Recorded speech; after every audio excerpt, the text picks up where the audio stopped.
Coming to you live, it's the Forestry and Sawmill Roundtable. Welcome back. Let's get started.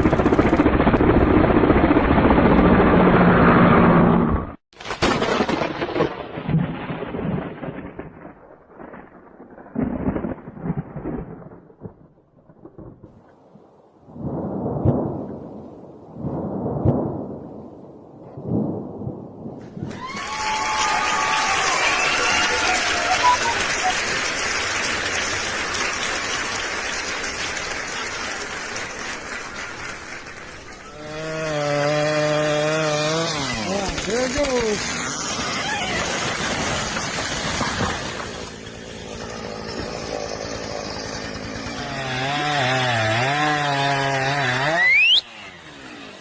Go!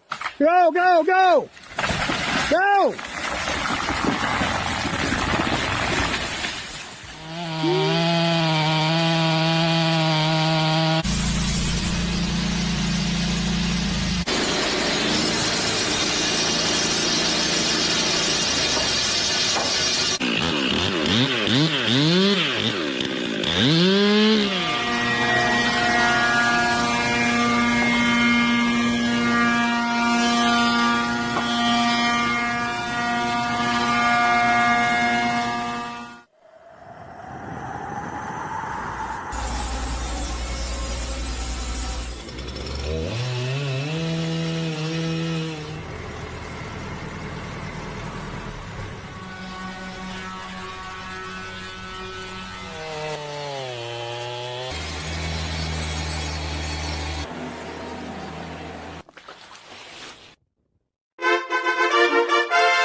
You're up, Rick. Uh-oh. All right, are we ready? Good evening, everybody. Hello, everyone. Welcome back to the Forestry and Sawmill Roundtable. We are experiencing some bad weather in a few locations of our panelists, so we're having some problems getting some of them on.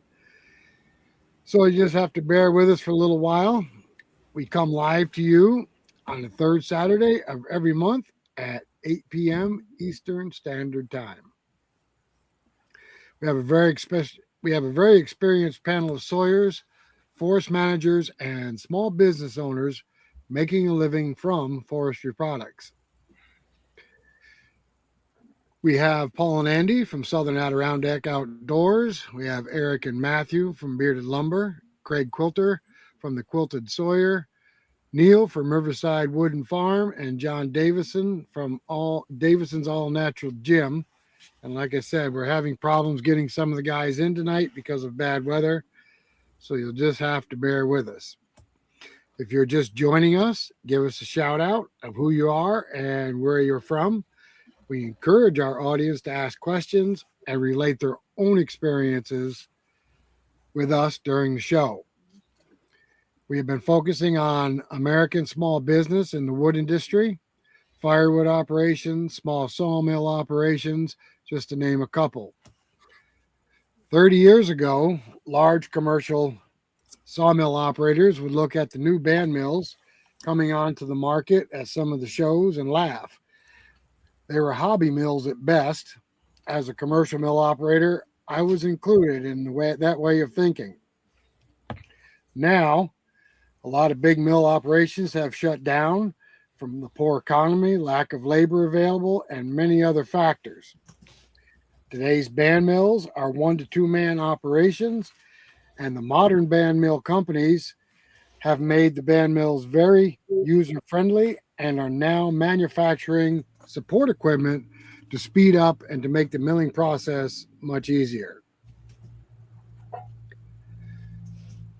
These days, there is a doable market to make serious money with these band mills, and that is what we're here to talk about tonight. Tonight's guest is Mr. Joshua Robbins. He has a great YouTube channel, MrJoRobb. Speaking of YouTube channels, if you're not subscribed to all of our panelists' YouTube channels, we would encourage you to subscribe at this time to help support the hard work that goes into creating and maintaining a YouTube channel. Joshua has been milling lumber for, I believe, Joshua was milling lumber for a while, and I believe starting out on a Wood-Mizer LT15 and recently started milling with a Norwood fully hydraulic. Welcome to the show, Joshua. Tell us about yourself and your business aspirations and your expectations in the future.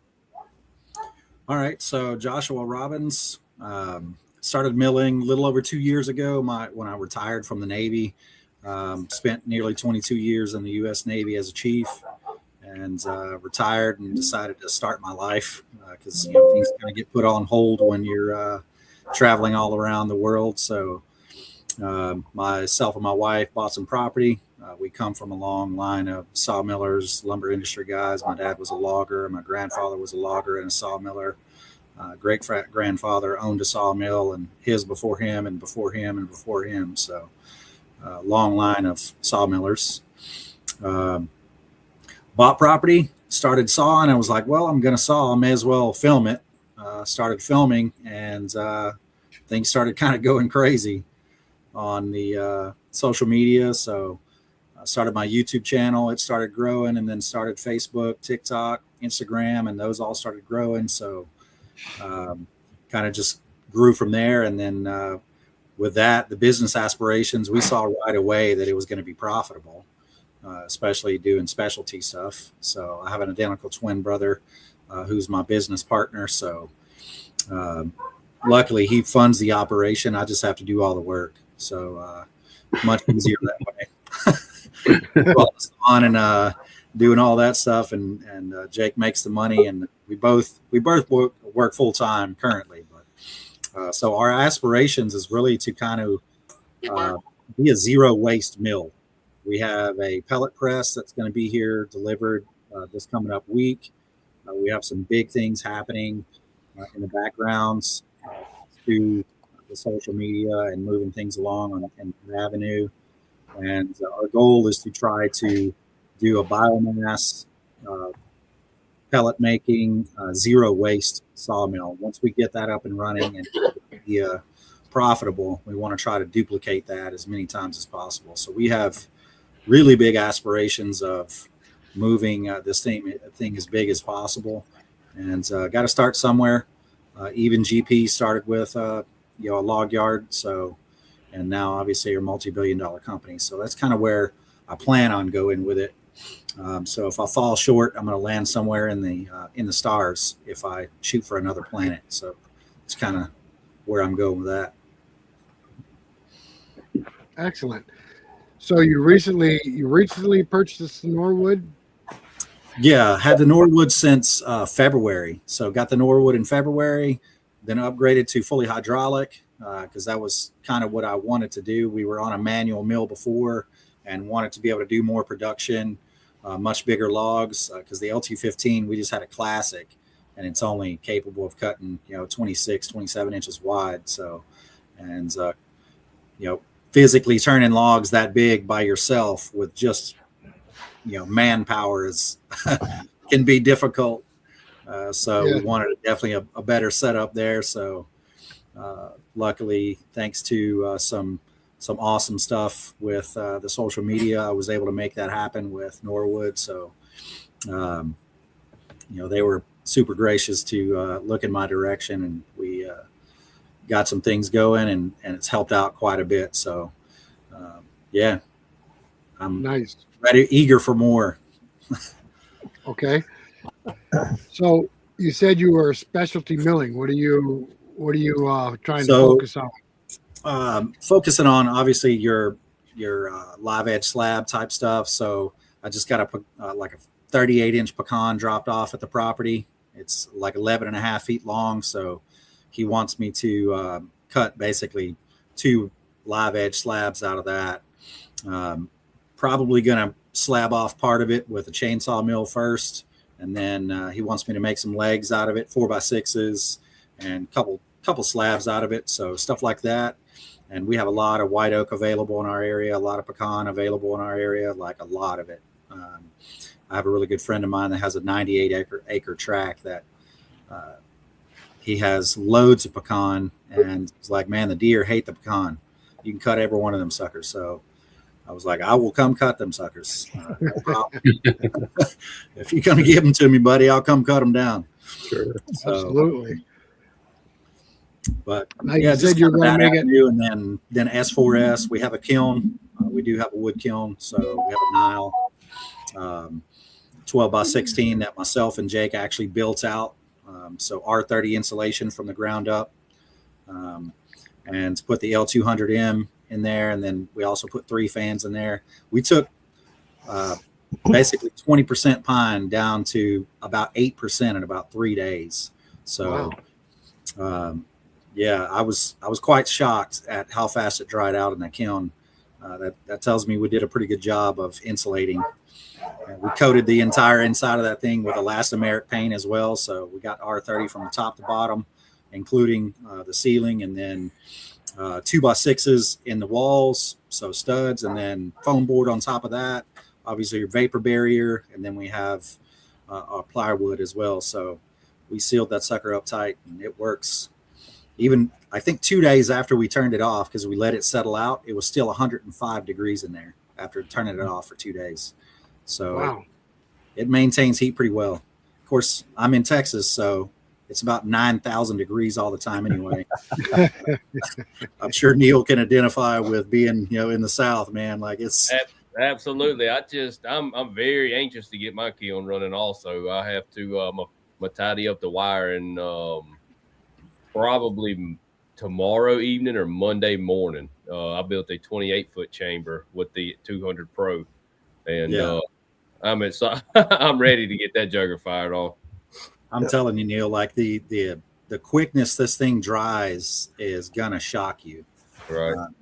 Obviously, we put a load of stickers in there before we put anything else in there, and it dried those stickers out so fast. Of course, we left it in 1x, so we could just slice it up on the sawmill afterwards. But it dried them things out with a quickness. I'm ready. Huge game changer there, man. Like we got lots of things happening, lots of moving parts, and obviously you guys know this is a full-time job sawing. So I work full-time, do social media full-time, and saw full-time. So I basically just don't sleep. I guess I can do that when I'm dead. Yep. For sure. So you touch base on it being a no waste mill. You want to go in a little further depth about your waste off the mill, the sawdust, and obviously, as a lot of guys have seen, you'll see, we'll take a slab off of the mill. You'll have your flitches or whatever the case may be, and that a lot of guys will just burn it or throw it away because there's not really a lot you can do with it without an edger or something like that. So what we've done is we've got a wood chipper that will chip some of that stuff up. So we're looking at getting a biomass plant that can take chips and also pellets. So we're going to basically power our operation with a biomass plant. And Nice. Myself and Jake are both nerds. So if we can't purchase one, we're going to build one. Because Jake was a nuclear engineer in the Navy, and we're pretty nerdy guys, and we're pretty handy as well. So we're going to build one if we can't buy one. As far as your wood chipping goes, have y'all seen how's the sales been on your wood chips? Have you tried to sell it yet? The wood chips in our area, it depends on where you take them, Neil. So I actually work at a paper mill. Right. So they will buy chips from you, but you have to have a live trailer, a live bottom trailer. Essentially, you're going to have an 18-wheeler setup with a live bottom, or they won't even fool with you. Luckily, the timber tract and stuff that we're getting the wood from, they're all certified and all that stuff, because you have to have be approved vendor prior to even going into any of these places. And best case scenario, if you're going in there with a trailer full of oak chips, you're looking at maybe $65 a ton for oak chips. So to be competitive with that, you'd have to have realistically a $500,000 operation to make any kind of money doing it. There's As far as like wood, Joe is not going to do that. like mulch or something like that? Have you tried to Yeah, sell? I mean, the mulch market and sawdust market is actually a lot better than would be for carrying just literal chips to a mill, because we have several biomass plants that are near us, but they just don't pay very well. We Right. looked at, I think yeah, we have right here down the road from us, we have one of the largest, if not the largest, pellet plant in the country. It's just been up running in the last couple of years. And that's why I was wondering. I haven't ever tried to mulch anything. I don't have a mulcher. But I'm about like you. I mean, you cut all that southern yellow pine, and what do you do with all the scabs? I mean, it's so hot down here. Nobody has fires, and you really don't, not necessarily wanting to burn that inside. So I just pile it up and have bonfires all the time. yeah, we keep it typically kind of like two guys, you know, like Dan and Jay. They keep a fire running. We typically will do that, but I've been saving the vast majority of my flitches just because we know that we're going to transition to the biomass plant. And there was a company that makes them that took theirs off the market, and they recently put it back on the market, and that's All Power Labs. And it's a 25 kilowatt unit that you can basically feed chips or wood pellets, and it'll give you power back. Now, obviously, you have to have, be running a big enough operation to be able to feed that, but Right. You could power your whole operation, like say your kiln. I know Eric, like as much as wood as you guys are cutting, and same thing with Craig, the amount of money that you would save not having to pay for your electricity bill, because that kiln, she likes power. Oh yeah. She's gonna be down. Being able to power that and not have to pay for it out of pocket, that's a huge overhead that you don't have to worry about. So that's kind of why we're going in that direction. And with the no waste initiatives and doing stuff like not so much green energy, but just having the ability to be able to be independent of power. That's a big thing for me. Just not having to rely on the grid, especially, I don't know how you guys are, but they're less than reliable a lot of times. So that's kind of why we're going in that direction as well. There's also a lot of USDA grants that you can get if you go in that direction. I don't know if you guys caught the Jennifer Auger was on the Woodmiser podcast recently, and she was talking about grants. There's a lot of stuff that is possible out there, even for guys that are our size. A lot of us don't necessarily look at it, but it's definitely possible. And each state will have something like that too. So you got to look at your state level and also the federal level, because wood products, believe it or not, gentlemen, it is the future. I don't know if you guys have heard of mass timber, but it's coming. I'm surprised that in some of your little more blue or left-leaning states that they haven't mandated it yet. But I'm going to bet dollars to donuts within the next decade it's probably going to be mandated, just because it's cheaper to build with, and you can basically go from no house to house in like a week. So it's going to save a lot of time, and a lot of, obviously we know there's a housing crisis. We don't have enough housing currently, so we're going to be the forefront of that, and that's kind of why I really like being a part of this group and being a part of just the community in general, because we are going to be the future.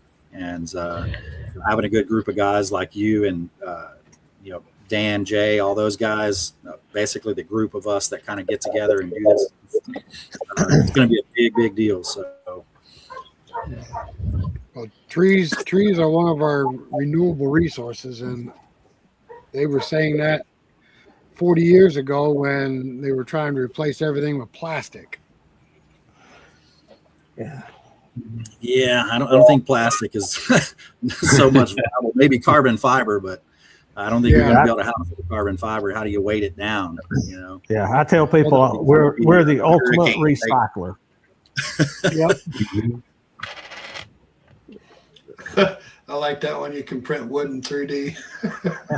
Right, print wood in 3D. Yeah. I wouldn't. Well, put they it already past have me. those. They already have that plastic decking material, right?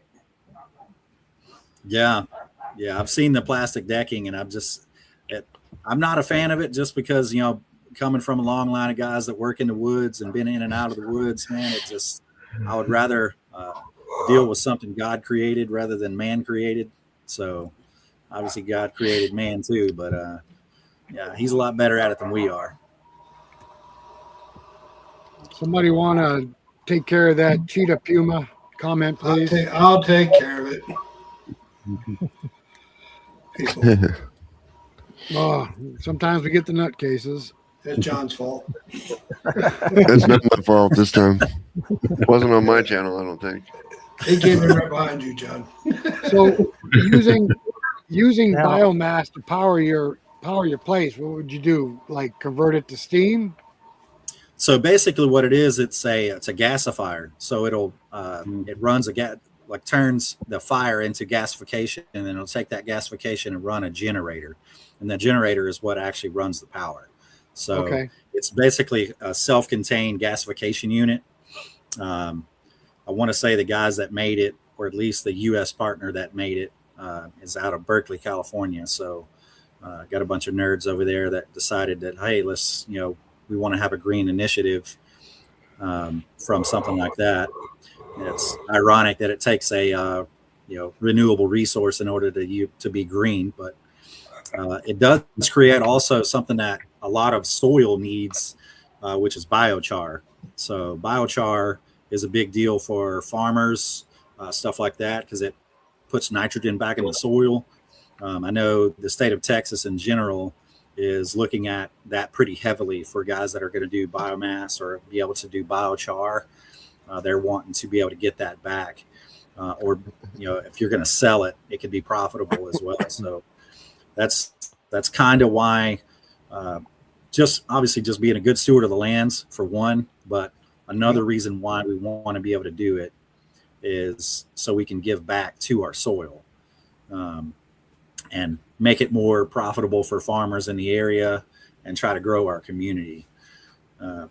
After serving nearly 22 years in the Navy, my goal has always been to continue serving my community in whatever way I can. And one way I can do that is to cut lumber, and another way I can do that is to help farmers be able to grow better crops. And anything that we can do to help our local community, we're going to do. Absolutely. Me and my brother kind of joked around. Our goal is to have our name on the local high school football stadium. I want that sucker with my name on it. I'm interested in that system you're talking about, especially. I already cut like tomato sticks for a pretty big farmer, and like you saying, being off grid and empowering your own place, being more independent of your own stuff, it would be a good thing. Yeah, it's pretty pricey. I think they're about anywhere from 65 to 75K. So it is an investment, but doing the USDA loan or like a wood innovations grant, something along those lines, or even your state level, they would probably help you with that, to be honest. The research that I've done, they're typically going to fund at least half of that with an initiative like that, because not only will that unit power your kiln and probably power your whole entire homestead, you're going to sell power back to the grid. It's 25 kilowatt reactor, essentially, is what it is. It's going to put out 25 kilowatts of power. The kiln does not use that much wattage. You could run everything full bore and you won't even touch that. So instead of having to pay money for your kiln, you're going to basically be selling back power to the grid. And they have an option to where you can hook it back to the grid. So, and where I am, we have hurricanes, and as far as I am off of the main line, I'll be the last one to have power. So I need a generator operation anyway. Where I am. Yeah, that's another thing too. I mean, it's being where I'm at, we get a lot of rain pretty frequently. I think in the last 2 years we've probably had 72 to 80 inches of rain per year. So it can knock out power pretty frequently because it's so wet all the time. Yeah. Trees are down, falling on power lines, stuff like that. And depending on which side of the road you're on, one side of the road is a different power company than the other side of the road. One side is decent, and the other side never has power. Like if you sneeze wrong, you done lost power. So, well, Well, Joshua, we have one other Texan on here that has disagreement with you. I'll pop his comment up there on the screen. Can you see the comment? We need to burn wood to get gas. Just 10 foot behind the house. Okay, there's gas everywhere. True. That's yeah. We definitely got gas, but it's different when you're getting gas from or using gasification. So you're using a product that most of us would consider to be possibly waste, and you take that waste and you turn it into power. So rather than literally setting it on fire and burning it in a pile where you don't glean any of the power from it, you take that, put it into a gasification unit, and then it gives you power, and you can give power back to the grid. So while we do have definitely gas in our backyard for sure, my twin brother just recently went back to pipeline inspection. He's done plenty of that. So yeah, we definitely got gas, but gas is a little bit different than gasification. I got a quick question for you. Yes, sir, Eric. Most of the pictures I've seen in Texas, it's pretty barren of trees. What section are you in? So I'm in Southeast Texas. It's called the Big Thicket area. Yeah. My 12.42 acre property has currently standing about 144,000 board feet of southern yellow pine, and that's just pine.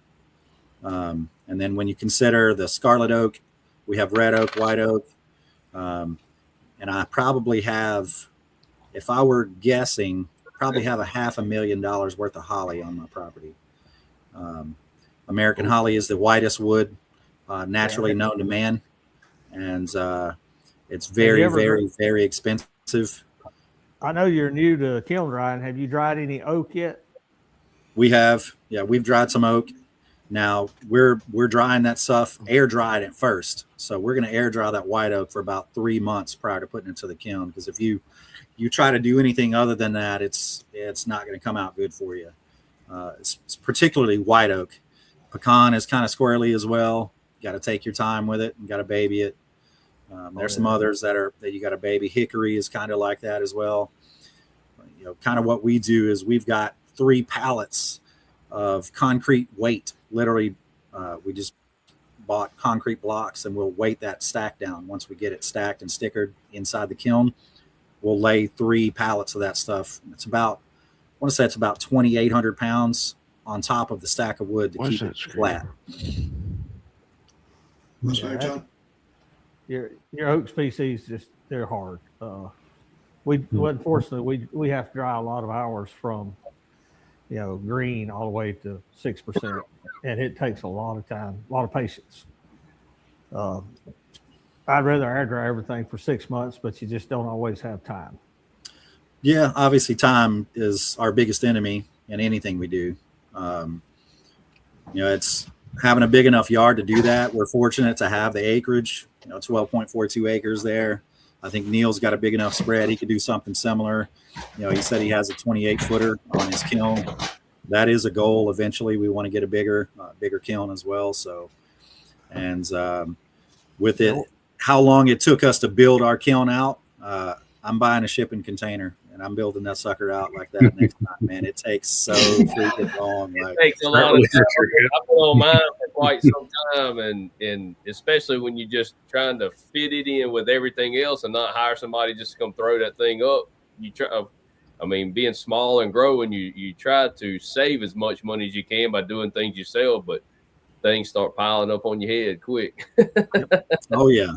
Yeah. Being a full-time worker, a full-time dad, full-time, social media guy, and I still have to manage to saw plenty of lumber. So it's time, like I said, that's the one luxury I don't have a lot of. And I try not to waste it if I can help it. Every once in a while, the wife will harp on me and be like, babe, I haven't seen you in like 2 weeks. I'm like, well, shit. All right. Well, I guess I'll try to get a little better at it or whatever the case may be. She'll beat on me a little bit, but take her out when I can. Just keep working harder, then you can get rid of that corporate job, and it's a whole lot easier. Eventually that's the goal.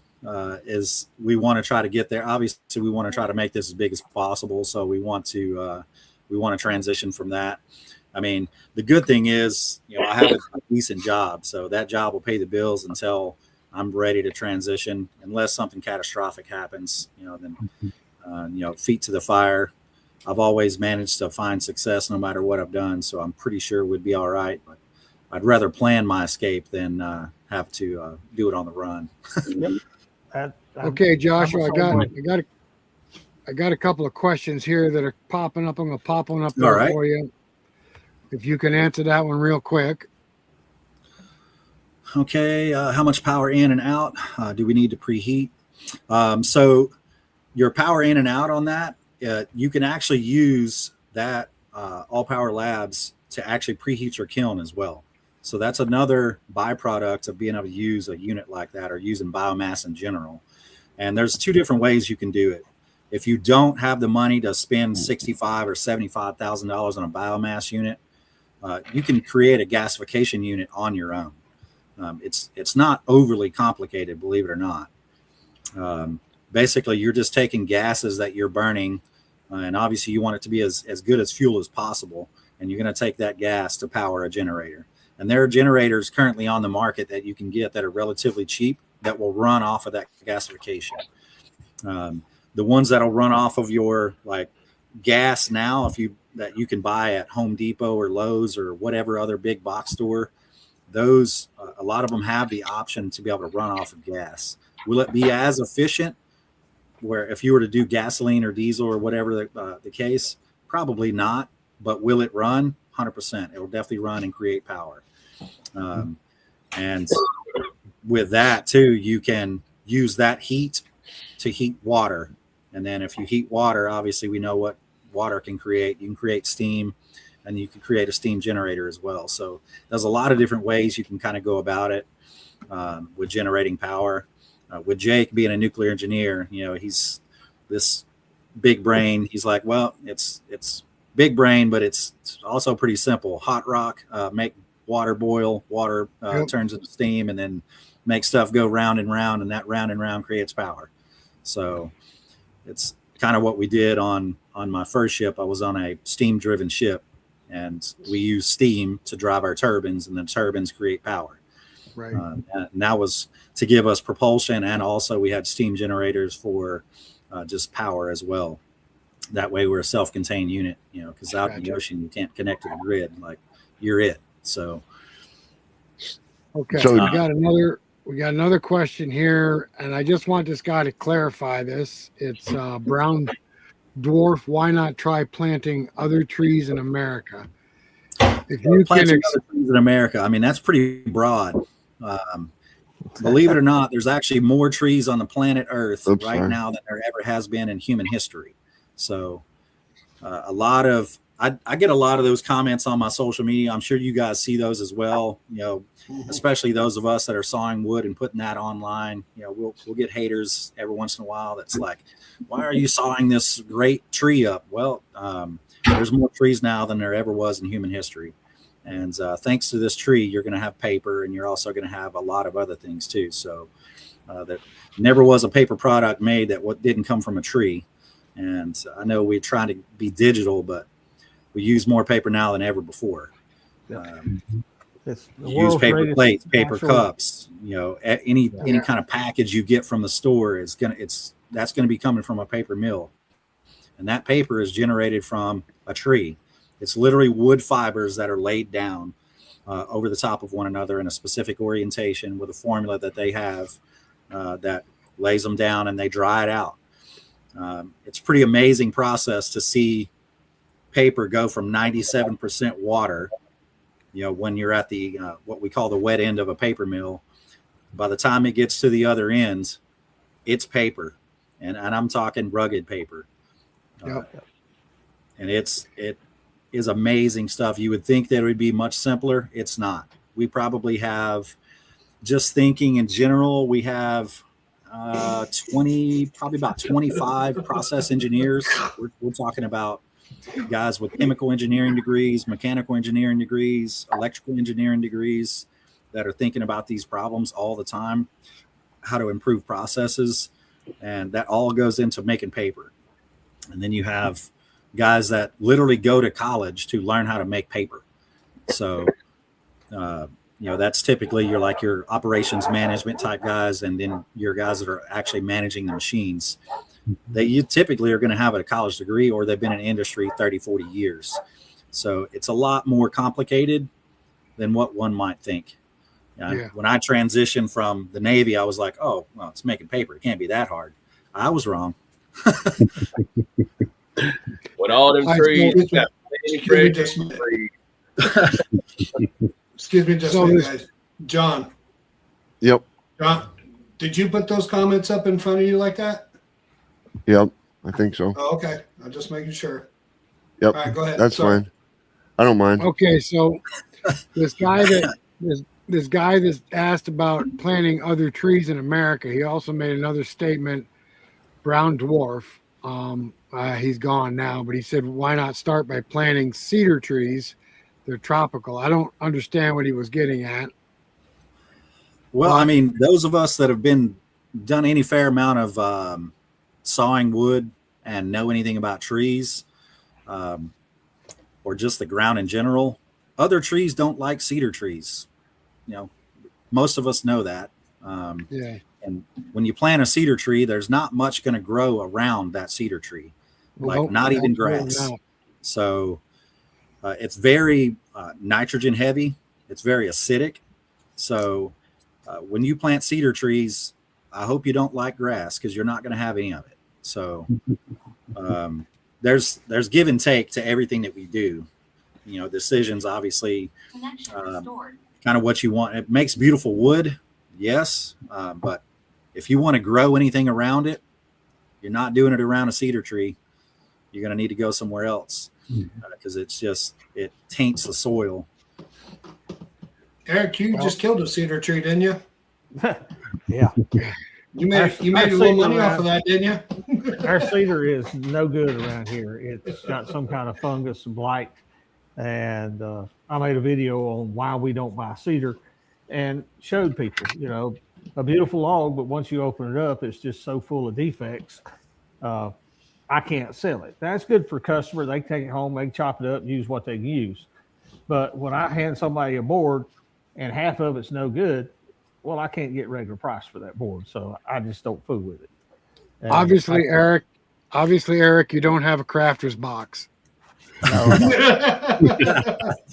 Our cedar's the same way here, Eric. I mean, it's just what red cedar you have most of the time has a lot of heart rot in it. Yep, it's just not worth the trouble. Yeah, by the time it gets big enough to saw, it's got a lot of heart rot. So I mean, sell what grows in your area. What grows here is different from the guys up in New York, and probably a little different from what Texas has. We have big poplars. You have any big poplars down there in Texas? We do. We have a lot of poplar. Luckily, I'm close to the Trinity River, so we have a lot of swampy, slough-like areas. So we have a lot of tulip poplar, which is they won't grow if they don't have some water. Yeah, I'm gonna tell you right now, gentlemen. This thing surprised when I popped open that tulip poplar for the first time. I thought something had happened. The smell that came out of that wood, I was like, what, is there something wrong? I thought we had a gas leak. I didn't know what was happening. It smells so bad. I was very, very shocked. And the amount of moisture that's in there is obviously it's coming from a swampy area, but apparently it just soaks up all of the nutrients of that soil and decides to put it out via smell. Box elder is pretty bad. Don't know if you cut it. Yeah.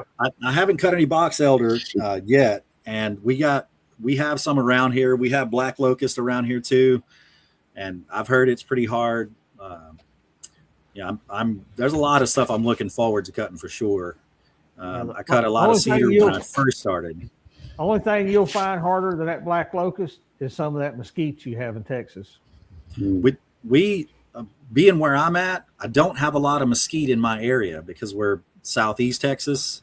Now, if I go central Texas or go out west, like my sister has a pretty large property, and they have a bunch of tall shrubs out there that they call trees. They got mesquite out there. Yeah, we had it. So obviously, being in the Navy, I moved around a lot, and I was recruiting actually out of Mesquite, Texas. And obviously, there's a lot of mesquite around there and the outlying areas. So Mesquite's like a suburb of Dallas. So it's in the outskirts of Dallas on the east side of Interstate 20. And basically, they have a bunch of tall shrubs out there too, and most of it's mesquite. Yeah, that's Now, Josh, you mentioned a pellet press at the beginning. Is that for our wood pellet stoves? So we're going to, we actually literally just struck a deal today with one of our local hardwood cutters. And they cut mostly oak, about 90% oak. We're going to take that sawdust and turn that into oak pellets. So I don't know if you guys, what you know about mushroom growing, but most of those guys use oak pellets to grow their mushrooms in. That's the substrate they use in order to be able to grow mushrooms. And we're talking high-end lion's mane, shiitake, like your mushroom growers. Typically, they're going to want a blend that they know is consistent. And obviously, you got to kiln dry it. So we're going to kiln dry the sawdust and then put it into pellets as well. So that way there's no bugs, there's no fungus or anything in there. Get it down to, it doesn't have to be super, super dry, about 12% moisture. And then by the time you put it through the press, it's going to be, it gets up to about 250 degrees when you press it in that pellet press. So Drying that Yeah, I was going to say. drying that sawdust, you have to have some kind of tumbler or something to get an even dry through that. So our plan with that, because we just secured the ability to be able to get like 2,000 pounds of it, a ton of it's $15 for sawdust. And to dry that much Thank you, John. dust, we're like, okay, now big brain, how do we figure out how to dry this stuff before we put it in the kiln and blow it all over God's creation? Because now it's dust. So we're going to take high temp mesh that will keep that sawdust basically from blowing all over the place, because obviously your kiln has a lot of air movement. So that way we can still get air into it, but it won't come out of it. So one way that we can do that, Neil, is greenhouses. Right. So build a greenhouse, you spread that sawdust out to where it can actually get airflow and sunlight on it, and it'll dry way faster. Like, obviously we're around sawdust all the time. All of you guys know this. It dries pretty quick. Once it's exposed to the air and to the sunlight, it's going to dry out very, very quick. I've seen where they rake them seeds and stuff overseas. They just got them spread out in them big warehouses, and they go raking and flipping and shoveling, and I guess once or twice a day. I didn't know. Yeah, you're going to have to flip it for sure. So kind of what we plan on doing that, we're going to have a system to where we can rotate the dust or chips. So we've also thought about doing a hammer mill as well. So taking chips, put those chips into a hammer mill, and the hammer mill will create sawdust. So by the time you actually get to your dust portion, it's already dry. You know, that if you dry your chips out, you know, to your moisture level, because it's a lot harder to blow chips around a kiln than it is to blow sawdust around the kiln. So just be dry careful those chips out, and be careful of that super dry sawdust. Oh yeah, that's called fire. Yeah. Well, it's worse than fire. It's explosive. Yeah. That, and you got to make sure that 5-6%, you can make something go boom that shouldn't. Especially with biomass, where you're doing a gasification, you gotta have stuff planned out pretty well, or you can make yourself not exist anymore in an instant. Yeah. All right, another question up there.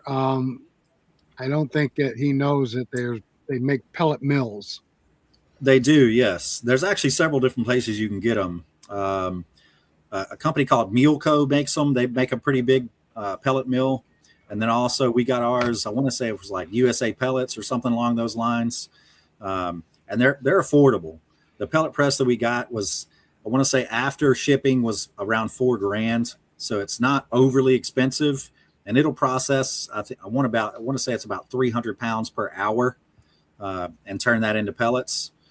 So 300 pounds of kiln dried sawdust, or what? kiln dried percentage? sawdust. Yeah, it'll turn that into 300 pounds of pellets per hour.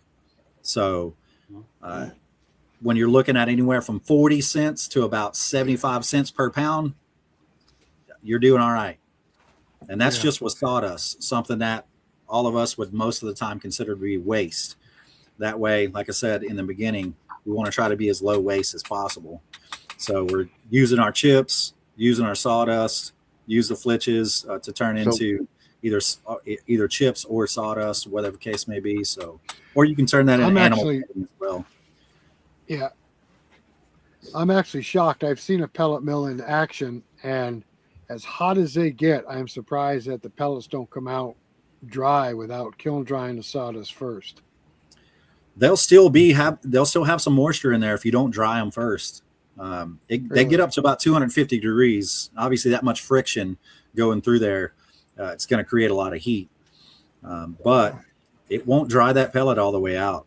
And I can tell you, because we've talked to 3 or 4 different mushroom growers, and they're like, look, if you don't dry those pellets out, when we get them, they'll just crumble.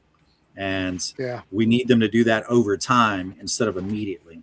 So if you don't have the right kind of formula in there of kind of what you're doing with that, then it won't be dry enough for them to use it long term. And we're talking about guys that buy anywhere from 13,000 to 18,000 pounds of this every 3 months. So it could be very, very lucrative. This is a multi-billion dollar industry, just selling chips to as substrate. It seems like it's a very, very niche business to get into, but it can be profitable. I mean, what we're doing is niche as well. I mean, but it's obviously you find a way to make a living. You know, you find a way to carve out what you want to do with it. And I know John put up some of the questions kind of before we started, you know, the actual roundtable here, like how do you price out your stuff per board foot types? You know, it's really, it depends on you individually. Obviously you're going to have a local market, but I'm kind of the mind of Chris Standard from Standard Living Homestead. Don't let the local market set your prices. You set prices based off of what it's going to take for you to be profitable. And, you know, in the game of sales, some will, some won't. Who cares who's next? You know, and that's when I was a recruiter in the Navy. You talk to a lot of people. Not everybody is going to want to do it. Just like our product, not everybody's going to want to buy it, but they're going to be people that do want to buy it. And we have an advantage, those of us on the roundtable, because we're also, a lot of us are filming this stuff. So you're not just buying wood, you're buying a story. We know where the wood came from. We know where the trees came from. We know who sawed it up because, well, we did. And every piece of lumber, as we know, has a story, all of it. So that's what I tell people that all the time. You know, what makes what I'm doing for you different. You know, if I turn your wood into a tongue and groove and you put it on the ceiling or you put it on the walls or we make hardwood flooring out of it, that wood's got a story to you that it don't have to me or nobody else. And when you build that house, you'll tell people that that's grandma's oak tree you're walking on, or that's, you know, the cherry tree out back that's on the wall. And you'll have that story for the rest of your life. You go to Lowe's and buy that crap, it's on the wall, but you don't talk about it. You don't talk about the sheetrock you put in your house, but you will talk about that beautiful tree that your great-great-grandfather planted, and it's in your house now. Right. That's one of the things that I love about this is we got a pecan dropped off today, and this pecan is 38 inches on the big end and about 36 inches on the small end. And this gentleman literally is leaving a legacy for his family. He was like, I'm not going to do anything with it, but I know that my kids or somebody in my family may want to do something with it. And he wanted me to come saw it up. He saw that I had a sawmill. He stopped by, saw me out there, and was like, you know, what would it take for me to get this milled up? I was like, well, you bring it over here and I'll saw that sucker up. That's what it takes. Yep. He's going to keep the lumber out of it. So I'm just going to charge him per hour to saw it up. And, I told him, I'm like, look, I'll be more than fair on what I charge you. Especially because we're kind of experimenting with this. I've never done chainsaw milling before. So we're going to mill out 2 slabs of it with a chainsaw first. And then I'm going to slab out some 4x6s and then some 5/4 out of it as well. So How wide can you saw on your Norwood? So I can put a 38-inch log on there, but it's only going to saw about 35.5 inches at any given time. That's as wide not as I bad. go, but it'll cut 14 inches deep. So that's one of the reasons why I decided to go with that Norwood over others. One, it was affordable. 2, I can saw 14 inches deep. So the ability to be able to quarter saw now becomes viable rather than makes a trying big to create some kind of contraption that a NASA engineer designed to be able to quarter saw stuff without killing myself on a manual saw. Well, I've got some big ones out here. There'll be a video out here in another month or so. 48-inch white oak. It's got to be quarter saw. How are you going to turn it? Like, I'm gonna drill a hole in it and put some poo poo in it, and it's gonna go boom. Poo-poo, huh? I got 3 of them. A Oh, good geez. friend of mine dropped them off. He called me and said, I got some big white oak. Can you saw them? I said, yeah. He dropped them off. I said, buddy, you pushing our friendship to the top. yeah, That's too much to chainsaw mill. That's what. Oh, man. I ain't mean, chainsawing that crap. there's guys that do it. There's a guy, I don't know if you've ever seen his YouTube channel. It's called Belco Wood. That dude saws stuff that's like 6 feet wide. He does that with a big 881 steel or something like that. I'm not And that's got to against take doing it. an eternity. There's just no money in our market here. Now, if we were closer to Charlotte or closer to Atlanta or Chicago, take your big city. Yeah. But where we're out in the country, the number of people who's going to spend $10,000 for a slab. I got Number one, they don't have the money to do that, Eric. Yeah. I got a stack of pecan slabs right now. We cut on the Lucas slabber mill. They're close to 6 feet wide and 11 feet long, and we cut them 4, some of them 5 inches thick. They're air. They're How hard is pecan, guys? it's Very. it's in the same family as the hickory tree. Yeah, it's Oh, horrible. okay. So That it's gotta a be hard. Yeah, absolutely. It's really hard. But can you move enough of those slabs to make it worth the time and effort taking up space in your Well, limited storage area?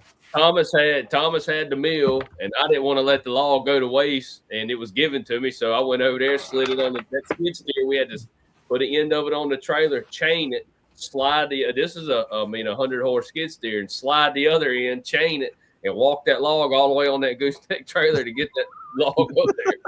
But we cut it, we milled it. It's some beautiful stuff. But man, to move a piece like that, you got to have a tractor. I mean, there's no other way to do it. Yeah, there's Something enough pretty people in my substantial. area that already do that. I'm not going to invest the time and effort to try to compete with them. Do what works in your area. Now, if you can do them, and you can get 100%. if I you would can get love- $3,000, $4,000, $5,000 for a slab, all day long. I'd love to That's find true. somebody that could build me a beautiful dining room table and trade for a slab or 2. That's what I'm looking for, so I can get rid of that stuff. I need to get rid of it. That's what you run into. It takes up space. It does. Yeah, It's- we're about an hour, little over an hour outside of Houston, and there's a lot of money, a lot of oil money in that area.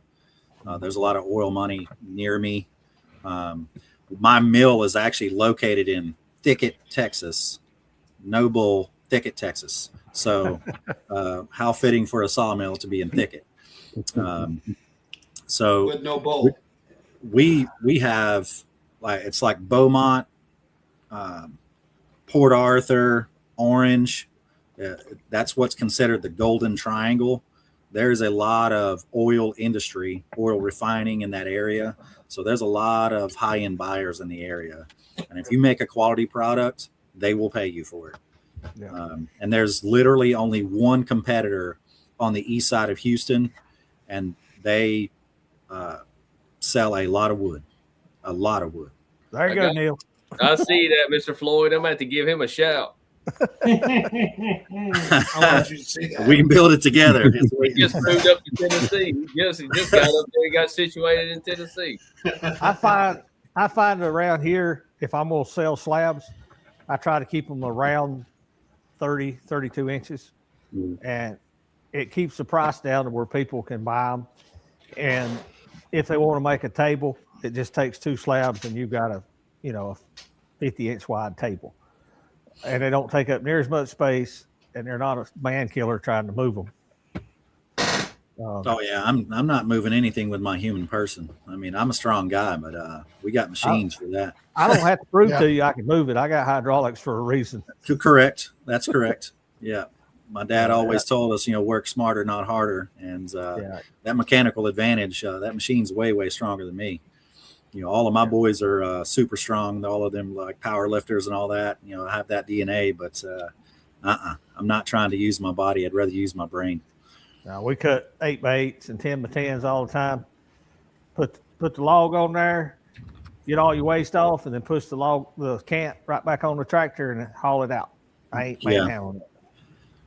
I cut some white oak for a guy, and they were 8x8s. And he came over and he thought he was just going to lift these things up and put them in his truck. And he wanted it green. He was like, yeah, I just need green. It just green rough cut. And, I sold it to him at green rough cut prices. And he came and grabbed a hold of one of those things. And, I've got 2 boys and myself. And he was like, man, I didn't realize this was going to be that heavy. I was like, yeah, buddy, it's green. It's not dry yet. It's almost 6 pounds a board foot wet. Yeah. He snatched a hold of it and was like, I was not expecting that at all. Neil, do you know what an F20 stake is? I have no idea. I don't know. Me either. I got an idea, but I can't say it on here. Oh. What, the vampire was too big, so he needed an F20? I don't know, Brett. You're on your own on that one, pal. Neil, you guys deal with a lot of moisture in your area. Is that something that is concerning for you having the kiln? Or, we're pretty similar with our climate.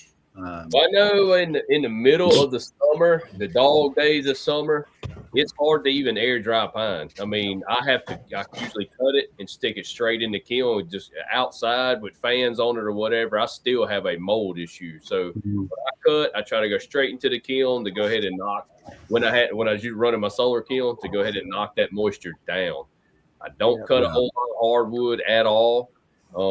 I have a pile of red oak that I plan on making my hardwood floors in my house with that we're currently building. And I will do a video on that when the time comes. But yes, the moisture could be 90% in the middle of the summer. You got to cut your way through it.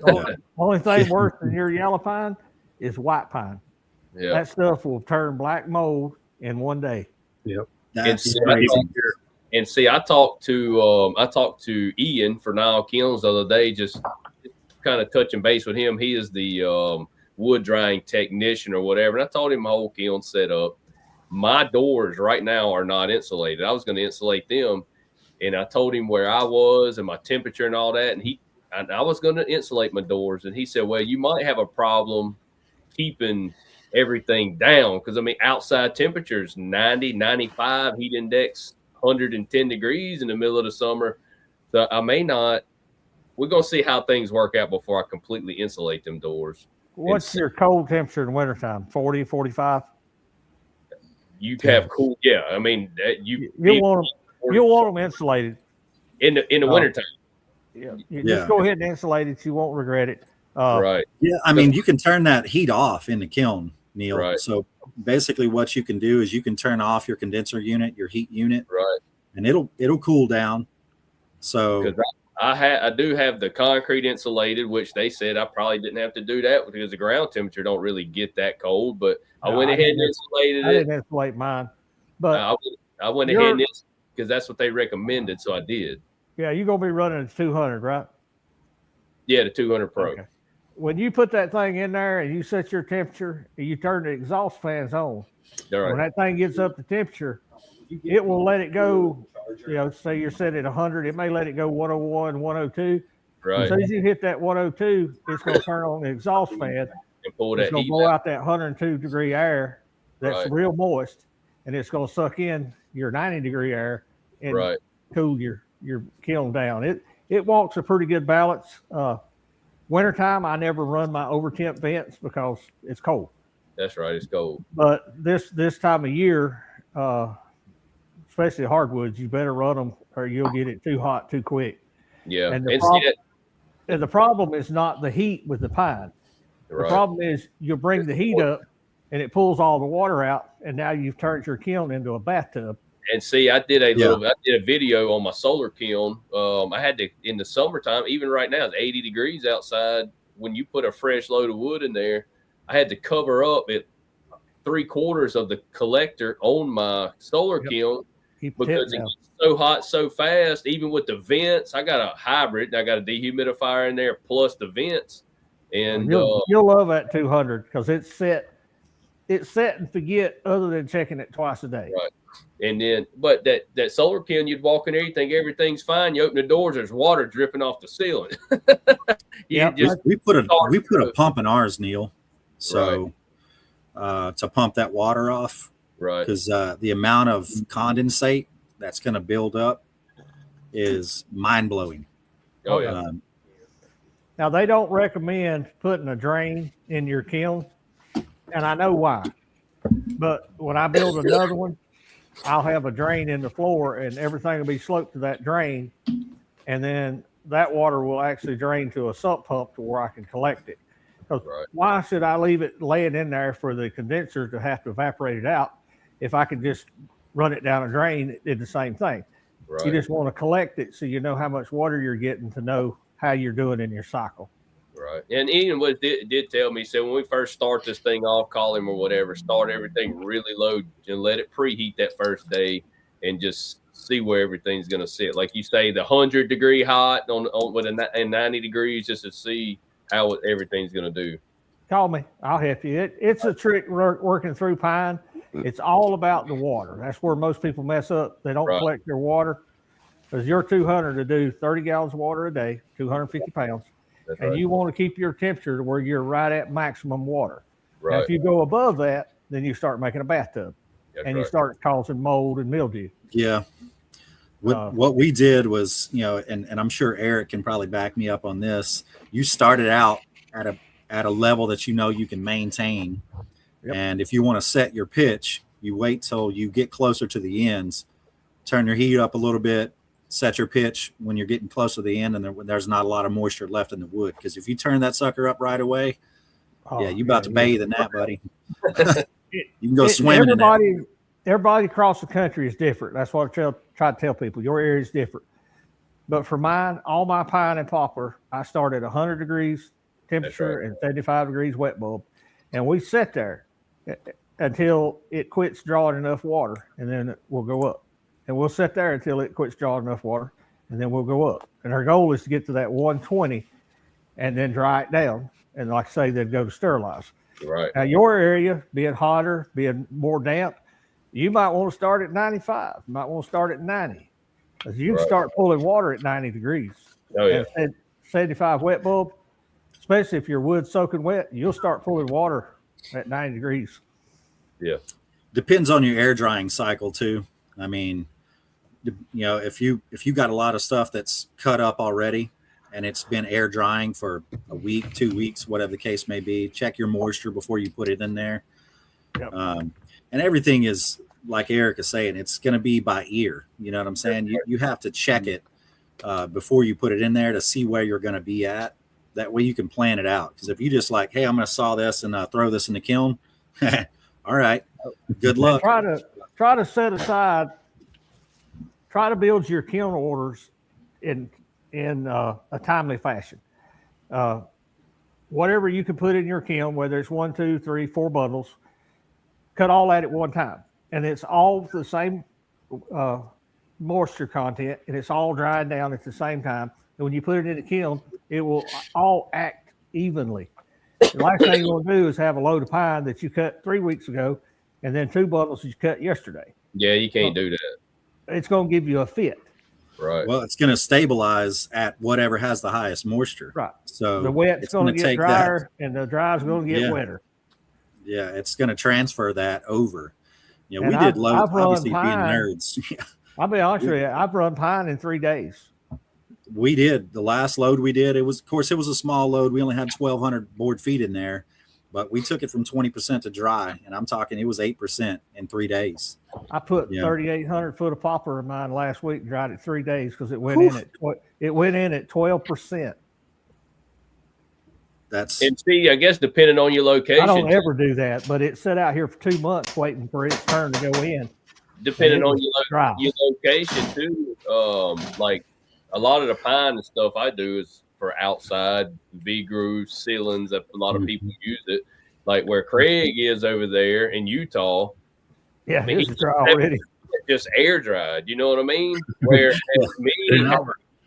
me using something outside, I wouldn't necessarily have to go that low to be able to use it outside because my air dried is 12, 13%, sometimes Yeah, 14. I recommend on pine, stop around 10% Right. because you get it in the dryer and it gets brittle. And poplar is the same way. You dry poplar to 6%, when you cut it, that board is split right down the Right. middle. You put too much temper in it, getting it too hot, too dry. That's what I went to on my solar kiln. I stopped around 10, 11% because, I mean, your acclimated stuff outside is around that 12% anyway. Yeah, it's going to absorb that moisture once you put it back in that environment. You know, it's just that's why I tell people all the time. I said, if I do it oak, we do a lot of hardwood flooring. I said, I want it 6%. When it comes out of the kiln, I want the heart dry as a bone. I know it's going to go 10, 12, 13%, but the heart's dry. Because that's a different use than a piece of pine that you go hang on the side of the house and put latex paint on. That's right. yeah, and the pine's not going to move as much as that oak is too. You want to set that oak hard. That way it ain't going to be doing as much moving. If what I do in the kiln malfunctions it, I accomplish my job because I want it to fail in the kiln and not on the floor. That's a good point. Man, that's just it. So- If it's more crack and split, I'd rather it do it while I'm drying it, and then we can work around it, make the board shorter or whatever. Last thing you want to do is leave enough moisture in that thing that when it goes in somebody's house, it pulls a crack. So whose channel's Quillen Wood Life? Anybody got that question right there on the I screen? can see it. I can How see many the question. wormholes? Oh, I love that stuff. How about worm? You guys had any luck selling it? I've sold It's quite out a here. Yeah, wormy white pine sells good here. You just got to get So- enough of it separated to do a room, a house, or whatever. Right. So the first thing is you're calling it wormhole white pine. Wormy. It's not wormhole white pine. You're calling it beetle killed, blue stained, naughty white pine. You're calling it the wrong thing. Worm killed. Nobody wants to buy wood. Anybody want to buy wood with wormhole? These big grub holes in it. No, don't call it that. Well, they do ours.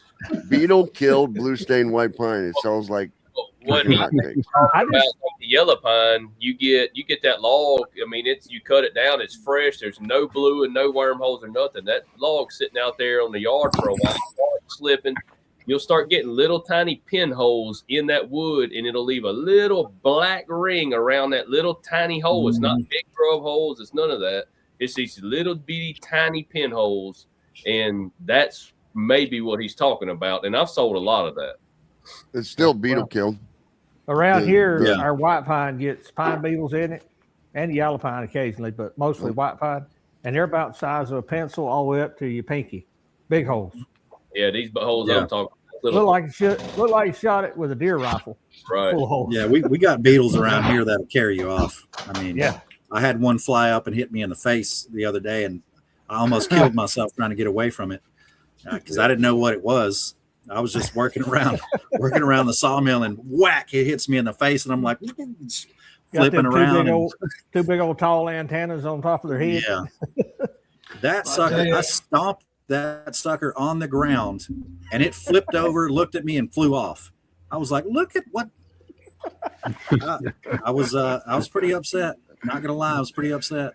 And I'm talking now. Granted, I stomped him into a pile of sawdust, so it didn't have anything hard below him. So he was like, "All right, dude, I see you. I'm out." Yep. We were talking about eat kilns. Another one of your trees. Yeah, we were talking about kilns a while ago. I see what David Parker, our solar kilns worth the time. I did fine with mine. It was small. It was my first kiln. I produced a lot of wood with it. Just got to watch what you do and be careful with it so you don't flood it. It depends on your budget. Right. It depends on your budget. And then on that solar kiln too, you got to watch the temperature of the day. A tarp, I did the video on it, is it covering some of your collector if your temperature is getting too high, and you can kind of moderate that. And Mr. Floyd Brennan on here was commenting a while ago. He does, I spoke to him several times. He does a lot of hardwood in his solar kiln. Yeah. Well, I know Jay and Dan, they have a solar kiln you know what as kind well. of money you've invested. Oh, yeah. Well, he's saying that they're 1/4-inch size holes. Or bigger. Yeah. Yeah, and I saw Chris from Standard Living Homestead. He said he had a guy drive 4 hours to watch him saw up some of that, perfectly marketed terminology that John used. Yep. It's all how you market it. Yeah. I'm telling you. When you ready for that load of white oak, John, I'm going to send you a tractor trailer load. If I could pay the fuel for a tractor trailer load, I'd take it. For what y'all selling it for up there, you can afford it. 2-inch, no knots, 2-inch or greater, 2 1/8-inch slabs. 11 over 10 feet long, $22 a board foot. God almighty. $22 a board foot. Eric, you might want to take a road trip. I tried to buy some white oak this past week from one of my local suppliers. He said, well, I got a guy over here that's paying me $6 a board foot on the log. I said, well, you just keep calling it to him. Yep. That's I'm not paying $6 a board foot on the log Doyle scale for white oak. no, I'm not paying that's that way either. beyond But, stumpage prices. but I'm selling it for 22. Now I know And you can't afford fuel?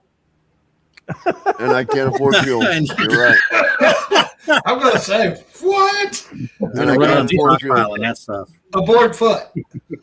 A board foot, $22 a board foot. I'd be coming up with money for fuel from somewhere. It's got to be kiln dried. It's got to be, stabled. It should have been a veneer log. It's got no knots. It's straight grain, perfect. I'm not saying every white oak log I get I sell for $22 a board foot, because that's I not. didn't say that. You know what I mean? That's not the case. But I'm saying a nice premium board is $22 a board foot. I think I could probably get similar, to be honest. People it want me depends to on quote that high end market. Yeah. I get calls every day. People want me to quote white oak trailer decking. And I'm like, you do realize what you're asking, right? Yep. Well, Big Tex trailers, there's actually a lot of trailer companies that and your Department of Transportation, they use almost primarily white oak to cover their trailers in. Yep. And I had a buddy of mine recently, he literally cut up, I want to say it was 8,000 board feet of white oak that was going on Texas Department of Transportation trailers. I hope he charged them accordingly. He did. Yeah. He charged them a lot of money. That's some easy cutting too. 2x8s. Yeah, 2x8s, 16-foot long. Real quick. I try to around here. I try to get people to use red oak, chestnut oak. I'm like, it's going to outlast the length of time you own that trailer. Don't worry about putting white oak on it. You're right. And I'll have them. They're going to load a bulldozer on it. I'm like, dude, every 2 years you're gonna need trailer decking. So what? Why do last 5 years longer than red oak? You're gonna tear it up way before it's wore out or rots. Yeah. So, have you ever used any or sold anybody any elm for trailer decking? No, we Elm? don't have that here. You don't have elm? No. Okay. So We have the elm elm, around here, but it's just I wouldn't put it on a trailer deck. I mean, it is a really hard wood, so so I'm sure it would probably do fine. the elm it doesn't have as good, it has better properties for outdoor than red oak. The elm does, but it doesn't have the white oak properties, obviously. But on like a car trailer, you know, I'm not talking a semi trailer, I'm talking a car trailer that'll bend. They say that, and I haven't tried it yet, so don't quote me on this, but they say that the elm will bend instead of the white oak snapping. You know, when you drive a bulldozer on there, the white oak will snap, those boards will snap, and they say the elm will bend, but it still lasts as long as a red oak. And I haven't tried it. I just wondered if you were, or if anybody had. Sorry, got off on a wrong subject. No, it's still got to do with wood. It's cool. I don't want my car trailer to bend. You don't want your car trailer to bend. What kind of car trailer you got? I like my log hauler. It's steel deck. Okay, that's a It's log got no hauler, not moisture in a it. car trailer. Car trailer. You know, a car trailer that you drive a car up on, 2 axle, 20 foot long. You don't want it to bend. Flatbed. No, I mean, I wouldn't. Not really. I don't guess. I got 2 or 3 of them. I've never seen one bend. I know a lot of the guys they use just pine Okay. on those car trailers around here, and obviously pine is going to be a lot more flexible than a hardwood. Well, if they're using a trailer, they're gonna wear the wood out way 100%. before it ever rots. For sure. Yeah, they use hemlock up here. Yep. That's pretty soft. Yeah. Yeah. Hemlock's not bad. Harder. There's definitely some Eastern- stuff I'd like to cut. I mean, we don't have the luxury being in the South to have 20% dry wood like Craig is cutting, but a standing tree is 20% moisture. But Standing tree, a standing tree in Craig's area is 6%. What are you talking about? A green. Yeah, green they're white called oak in this area, they're called cactus. 65. Wow. In the map. That very good point. Yeah, I don't know if you guys saw that question from Chris from Standard Living Homestead. Excavator matting. So not just matting for excavators, but also your dunnage for a pipelining companies. Mm-hmm. There's a small time mill. Now he's not using a band mill, as I want to say he's using an old circle mill. But all that, this is like a 3 or 4 man operation, and all he does is cut dunnage, and that dude is covered up with work all the time. And that's all he does is cut and dry dunnage. I got a new customer I picked up a while back. I've done 2 big orders for him already. He runs a trucking company, and they haul these pre-tension bridge timbers, the big long ones. And he'll call and order a couple of pallets, of 4x6s, 12 foot long, and they cut them up in little 14-inch pieces, and they put them on those trailers when they're hauling that out, and most of the time it never comes back.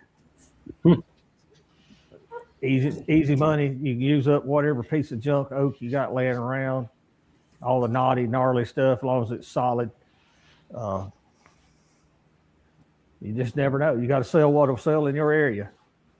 Yep. Yeah, I mean, I reached out to a guy that they ship stuff all over the world, and they buy every quarter. They buy, I want to say, he said it was 10,000 board feet of has to be KDAT pine, like kiln dried and heat treated pine, and I just don't know that it would be all that lucrative to do it because they're using it to build like shipping crates and stuff like that. And because it's going overseas, it has to be heat treated. Just give them a And, price. Give them a price of what you can cut it, you can buy it, saw it, and kiln right, and then pick it up. And if they want it, they buy it. If they don't, move on. Don't cut your throat. Give them a price for it. I think they're looking for a different supplier, which is why he took my call. And because I guess they've been less than happy with what they've had so far. So, and that's something that we've heard from some of the customers is, they'll reach out, get somebody to do something, and it doesn't turn out the way that they were hoping. And man, it can give a bad name in general for what we do. And they're like, oh, well, these guys are small time. How can they, put out what I'm trying to do. So, it's really trying to focus on quality over quantity. Well, you're filling a niche that these big mills won't even waste their time doing. Oh yeah. There's 3 within an hour of where I'm sitting here that, saw 1 million board feet a week. And if you're not talking a $2 or $3 million order or $10 million order, they're not going to answer the phone. Yeah, we got 2 GP mills that are 30 minutes from me. So I mean, it's they're cutting wood and then turning it into plywood. So they're chipping it. They'll chip it and turn it into plywood. But them dudes are sawing unbelievable amount of wood. Yep. So that's why these small band mills have made such a resurgence over the years. Is the medium-sized production mills don't exist no more. You either got us or the big manufacturers that you're not allowed on the property. So I'm happy. It allows us to make a living. Yeah, that and the overhead on those bigger operations is a lot higher. I made a video recently that I put out on Facebook, and I put it on my YouTube channel as well, because I kind of pretty much I'll share all the content on my different social medias. Well, on YouTube, I want to say this video, and it was short. It's like 6 minutes long. And on YouTube, it didn't get, but I don't even think it broke 1,000 views. But on Facebook, it's at like 1.6 million views. And I had so many people comment on there, like, your overhead has to be like $1 bajillion in order to get started. And I want to say that was one of the questions that John had for the roundtable. Like, what does it take to get started in this industry? And basically what I've told a lot of the folks on there is you start small and you build up. Like, you're not going to start out an operation that absolutely nothing about and have never sawed a single piece of lumber and go invest $100,000 in equipment and go be great at it. That's just not how that works. You have to learn what the wood is going to do. You have to learn what it's going to do in your kiln, like Eric was saying. You have to learn what to look for and where to buy your lumber from, how to source your lumber when you're trying to buy logs. Like, you're not just going to hop into something like that and just be successful overnight. I consider myself to be a smart human, but there's no way I would even consider doing that. And that's kind of what I've advised a lot of those folks, because it has a lot of comments and they're like, oh man, it must have cost you a blah dollar amount. And I'm like, it cost you a lot less than what you think. Most people I know started just like all of us, got a hobby, and a hobby got out of hand. Well, a pro at anything was a beginner at one time. Exactly. I still am. I had no idea that I was going to invest this kind of money at my age in sawmilling 10 years ago, 12 years ago. But here we are. All right, let's see. We have an 18-inch round, lots of branches on it. What's a recommendation as far as like milling it? That's one of the questions I see that popped up there. Oh, and then he says this right after. All right. I could take that one. I could take that one because I know the area he's in. You want to mill those 2 inches thick, leave the live edge on them, and advertise them for bar tops or breakfast bars. Yeah, you're not going to make dimensional lumber out of a knotty log. You're not going to be happy with what you get. Not and keep it straight. If you dry it in a kiln, it's going to look like letters of the alphabet. So I mean, it's just not going to happen. There's a good What's answer. Make it into firewood bundles. They That's do why- that as well. How many times have you guys explained to your customers, don't bring me limbs to saw lumber out of? Yeah. Well, the first thing you have to do is explain to them what a limb is Yeah. or what a log is. For real. And I've used the analogy. I tell people, I say, look, a tree stands like this, and all the forces are in a vertical alignment. I said, a limb stands like this, and all the forces are compressing and tension. And when you cut that, your wood's going to do this. Eric, so much negativity. When you have lemons, you make lemonade. So when they bring you a branch, you just saw them up into a bunch of little rounds. Zip, zip, zip, zip, zip, zip, zip. Then you have coasters. See how that works? Tim is right on that, Beautiful. though. I mean, I saw a Absolutely. YouTube video recently, and this guy, he turned a multi-million-dollar business out of doing exactly that. He takes those limbs and cuts them into rounds, and this dude went from nothing to multi-millionaire. And I want to say it was like a 7-year period, which most people don't have the patience of like a gnat. So 7 years is a long time, but he built a multi-million-dollar company sawing rounds out of stuff that most people would consider to be, for exactly the reason that Eric mentioned. He's not selling them locally. He's probably selling them on 100%. Amazon or something. He's selling Amazon. He's selling people that he can ship it to. Bet Yeah. you. For He's sure. selling it to people he doesn't know and doesn't care about and doesn't care as a return customer. That's who he's selling them to. Yeah. Because you're not selling them to anybody you like. I guarantee it. They're gonna crack, they're gonna split, and they're gonna turn All to of his shit. enemies. Right. So you're not wanting a repeat customer. You don't care about them. Two guys, Wow. entry level mill and cut 90K package in 5 weeks. I mean, you don't have to have a big setup. That's kind of what all of us would. I guarantee you that every one of us would say the same thing. You don't have to have a multi-million-dollar setup to cut quality lumber. No. If you have good flat level grounds, your mill is flat and level, your blade is true to your bunks, you're going to cut flat wood. And take your time and cut flat lumber and Buy your whatever research. mill you can afford to pay for. 100%. If it's something that lays on the ground and it costs you $3,000, we'll buy a $3,000 mill and you save up the money from what you're going to make off of that and make the best quality lumber you can. And Build up in the to words it. of John, that blue stained beetle, marketing. Blue stain, bitter killed, knotty white pine. Right. You can't See, get I that don't anywhere know else. all It the other has to brands be in and this prices. area. This bug gave it character you can't get.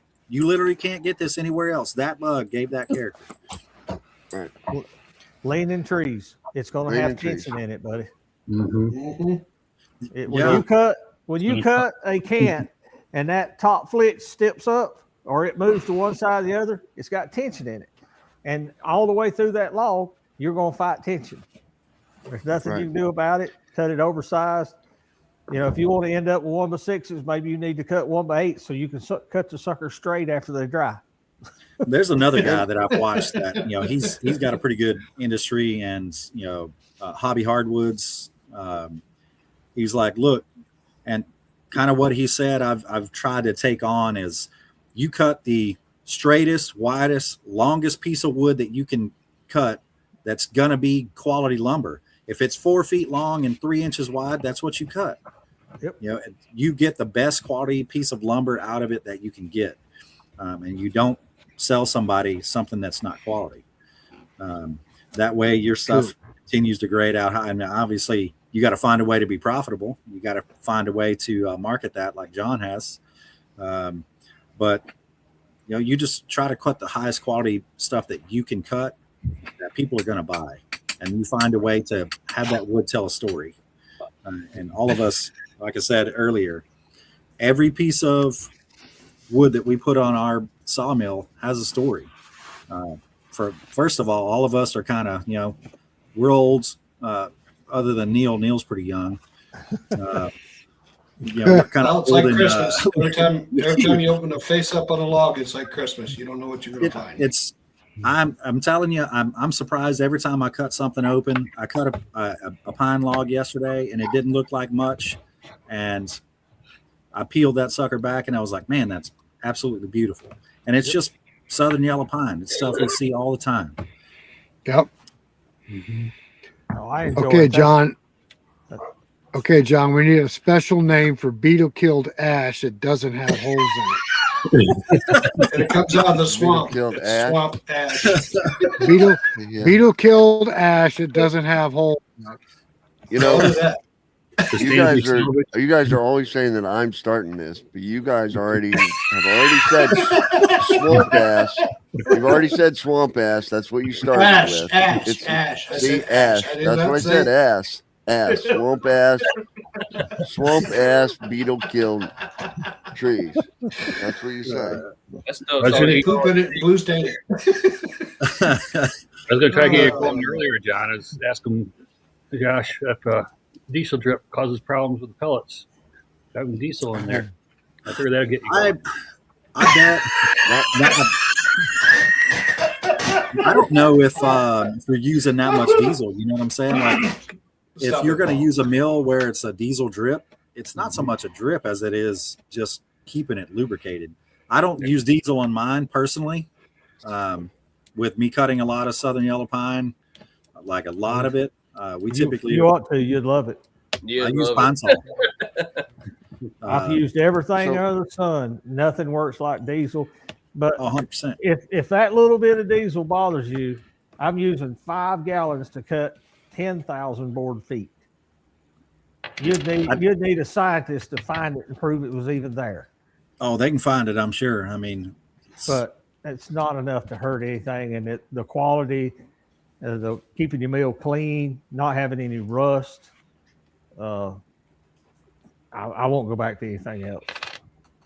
Nope. yeah, I don't think it would be. either. I don't think it would be an issue if you're going to put it in barbecue wood. But maybe if, like, say, if you're going to sell the pellets to like a mushroom grower or something like that, maybe you just don't run it on that run. And that's something I did wanted to point out. Since obviously we do a lot of sawing, the sawdust that you get off of your mill itself, because I know Eric, you've got a air filtration, or essentially a collection, right? Yeah. So that the amount of dust that you're going to get off of that 1,200 board feet ish, if you were to compress that into pellets, those pellets would be worth about $3,700 on 1,200 board feet of if you were sawing oak. What? I've Just- looked at it. I just don't have a market Got to my get rid of attention. them on the back end. Okay, I so had looked at generating a market to get rid of the pellets. Now the Yeah, biomass I mean, thing, you got to have a market for it in your area. And if you're closer to a bigger city, like I'm a little bit outside of Houston, an hour, a little outside of Houston. So I know, because we've reached out to the mushroom growers, they will buy it. When we got the dude on the phone, he was like, "You're telling me you're in Texas and you can make these pellets?" I'm like, "Yes." He was like, "You bring me a pallet of them and I'll buy them." So you're making them out of oak, right? yeah, you want an oak blend that you know where it came from. So his recent supplier that he was speaking with changed their formula and didn't bother to tell the guy, like, "Hey, we changed our formula." So it's one of those things where if you're going to have a customer, you might want to let them know, "Hey, we changed what we did recently." Just fair warning, it may not grow the same, or whatever the case may be. So just staying on top of your stuff like that is trying to do the best you can for your customer. Well, that's the next thing we want to try to get done when we move some more dirt, is to build 2 buildings to put my sawdust in, and may end up needing to be 3, if to be able to separate, because I can sell pine. It makes good horse bed and different things, but we saw so many fruity hardwoods and stuff. Any of that mixed with your pine is deadly to horses. Oh yeah. Same thing with like your obviously you can't cut any walnut. No, absolutely not. It is very, very, very dangerous to animals. Yep. Any kind of farm animal or small critters, they do not do well in that. Yeah, I mean that's Black cherry also. Yep. Yeah. We saw it, I and was we just gonna saw say a that. lot of walnut and cherry. And I kind of throw oak in there as the same way because it's a nutty wood, and I wouldn't want to put a horse on it at all. Right. That's Yeah. why they only use pine. Well, there's a question for everybody. Steady supply of logs. I've mentioned this in some of my videos, and you guys can chime in as well. If you have a good working relationship with guys that clear land, a lot of the times these land clearing companies, they have to pay someone to get rid of the wood. They literally have to pay money to get rid of the wood. If you form a relationship with 3 or 4 groups in your area that are doing this, and there's probably going to be some land clearing guys near you. If you live anywhere in civilization, The best they will untapped literally bring it resource to you. is tree guys. Yeah, tree guys. They Yeah. get the best trees, been in somebody's yard for 100 years. Yeah, they may have a nail here and there, okay. But they get trees that you don't find out in a clear-cut forest anymore because they're all set out pines or whatever. But tree guys will bring you the best stuff over time. Yeah. You got to take the good with the bad. That and Facebook Marketplace. I mean, because of the area that I'm in now, this is specific to me. I don't know about you guys, but I can find more wood that I can cut in the next 5 years in 15 minutes on Facebook Marketplace. Now I'm going to have to go do the work to log that lumber and bring it back to my mill. So maybe the time investment may not be worth it there. But as far as being able to supply myself with lumber or with trees, me and Jake took a 4-day period and got 171 pine logs that were anywhere from 8 feet to 18 feet. And it cost us $367 in gasoline. Yeah, so, I don't do that. I don't want to work on anybody else's property. Now I have occasionally hired local tree guys. Hey man, go up here and get these 4 or 5 loads of logs and bring them to me. I'll pay you. Stuff like that. But I'm not going on somebody else's property and cut trees. I don't carry insurance for that. I'll tell them right quick. There's an industry out there. It's called a tree service, and they cut those trees down for money. Right. Yeah, I'm not cool with any of that stuff. Yeah, we're not going to go cut stuff for folks like that. I mean, it's so dangerous.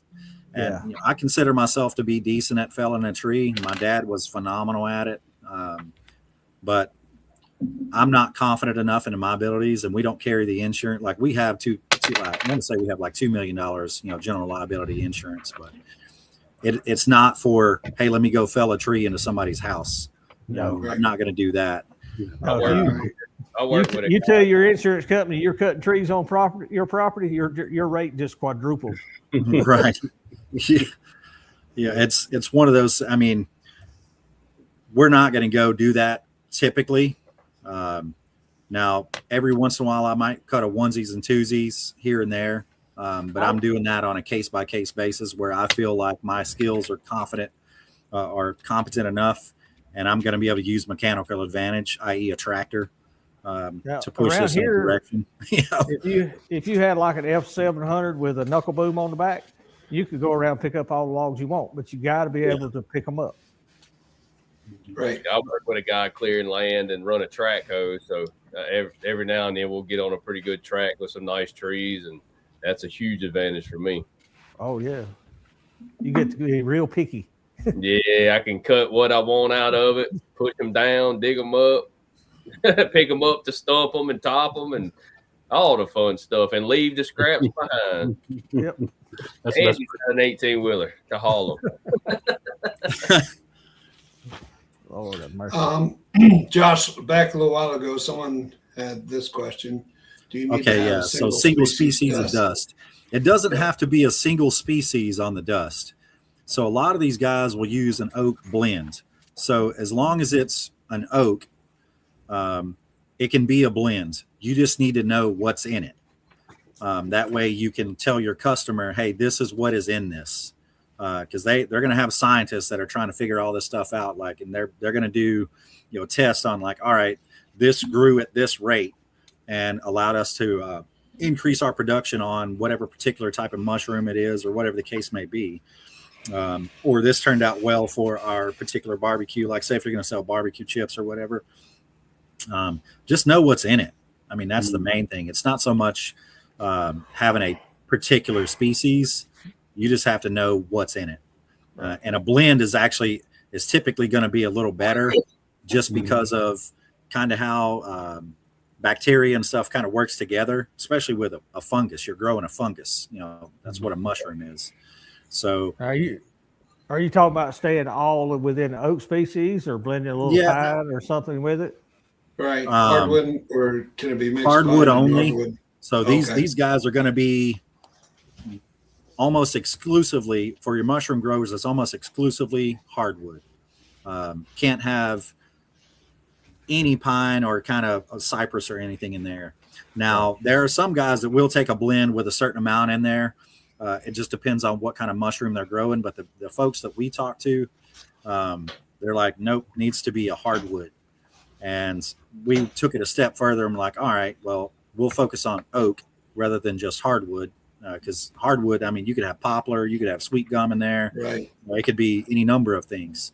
Because, I mean, sweet gum is very, very prevalent in the South. I'm sure that Neil sees it all the time as well. Like, we have loads and loads of sweet gum everywhere. Like, Loads. There's a whole wall of it.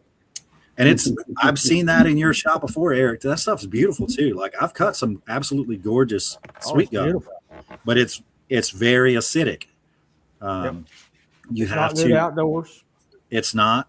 It absorbs moisture very well, which is bad if you're going to have it outdoors. So I don't understand why they make bridge timbers out of it and pipeline mats, because that crap rots quickly.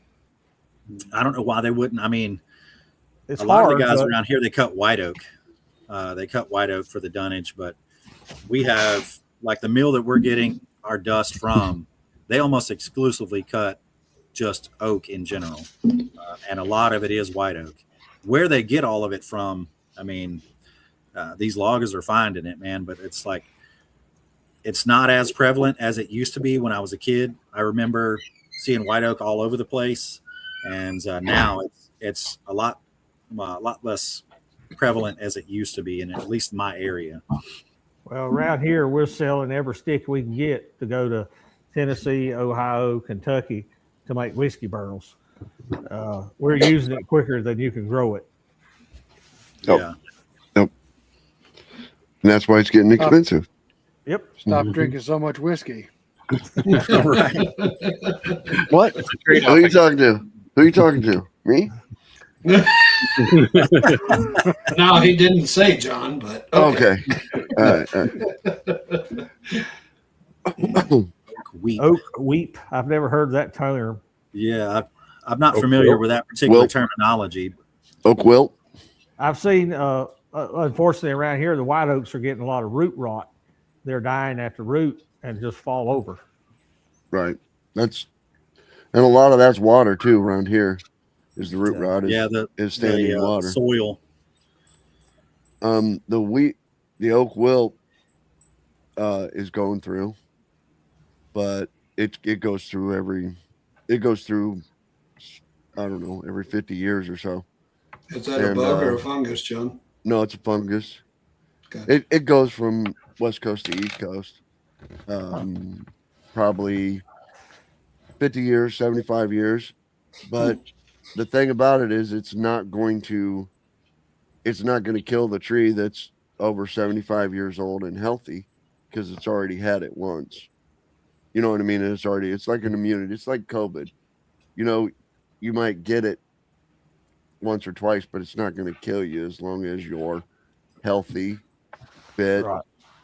Taking your vitamins or whatever, you exercising. I don't know, whatever you want to say, but Taking the ivermectin. but it is going to get That's right. right. That next generation of oak trees who hasn't had it yet and who's under a lot of stress. That's where you're going to see the oak. I mean, I don't know if that weep is what he's talking about, but that's where you're going to see the oak wilt come in.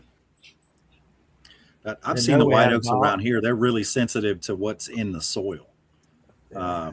If you get something that has some kind of harmful chemicals, and obviously that's any tree really, but we had a tree that was in our backyard that all the other trees were healthy, and this one particular white oak, for whatever reason, its root system absorbed nutrients from our gray water system. So, I mean, you're talking detergents and all, because that's coming from your washer, that's coming from like your sink, all of your, bathtubs and all that stuff. So that it soaked those nutrients, or the lack thereof, I guess, up, and it killed itself. And man, it went, most of the time, white oak, it won't rot, but this stuff rotted. He blamed it on Tide. It was that Mexican restaurant down the street. It's all the spices. So right here, this comment right here, Melanie Diane Howe. You guys want to know how to make a live better? Right there. Go watch her. Go watch our channel.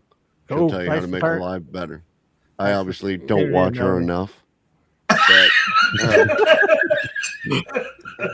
but if you want to learn how to make the show better, go watch her. But you tried. Well, look what you got to work with, John. Come on. Yeah. I know, right? Bunch of stubborn old farts. It's not working for me, but she's a good teacher. I'm just not a good learner, and you guys are really not good learners. That's They true. make it hard. I You don't see how think it's hard that it we're is? good. We're not good at learning. We're just setting our ways. There's a It's difference. hard to Right. teach an old dog new tricks, John. Come on. They've already learned everything they want to know. Well, Right, you got to so be they're willing not- to learn. That's the Right. main thing. It's you get to a certain point. I've told people, like, as I get older, man, I get less patient. I don't get more patient. Very I much get so. less.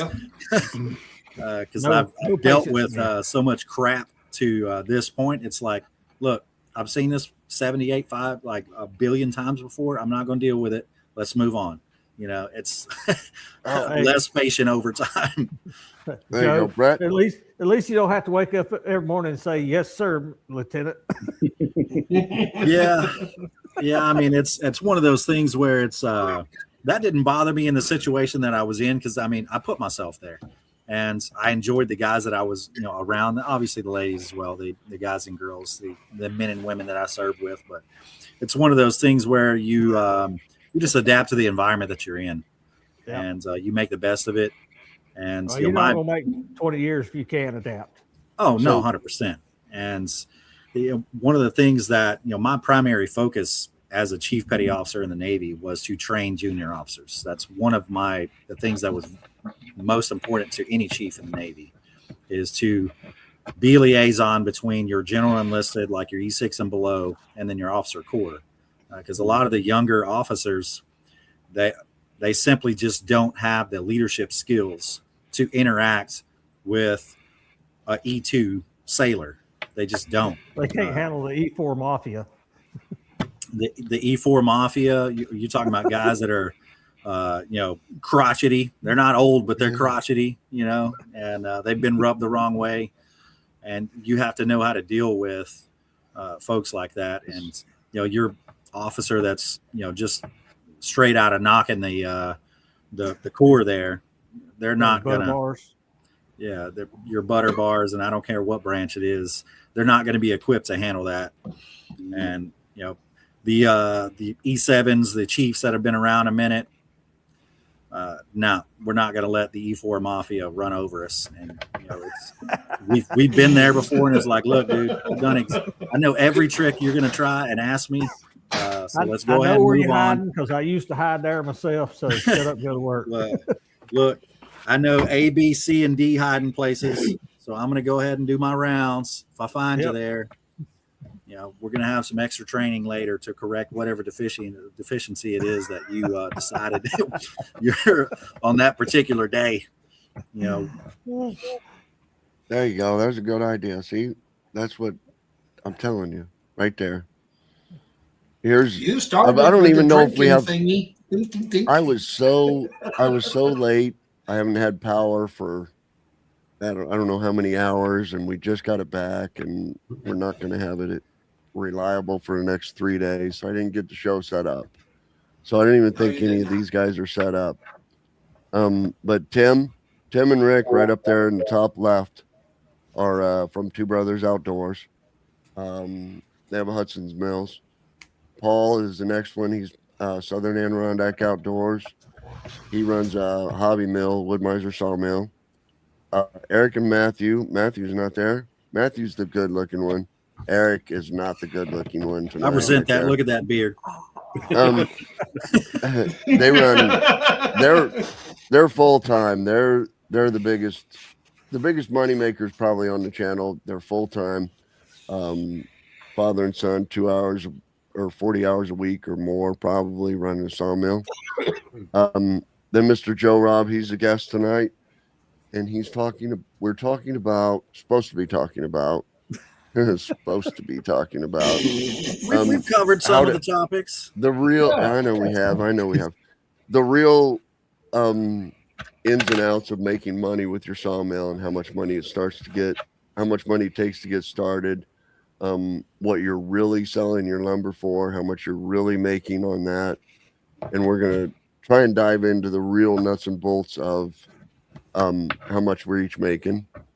Neil is Riverside Wooden Farm YouTube channel, and he's in Louisiana. Mississippi.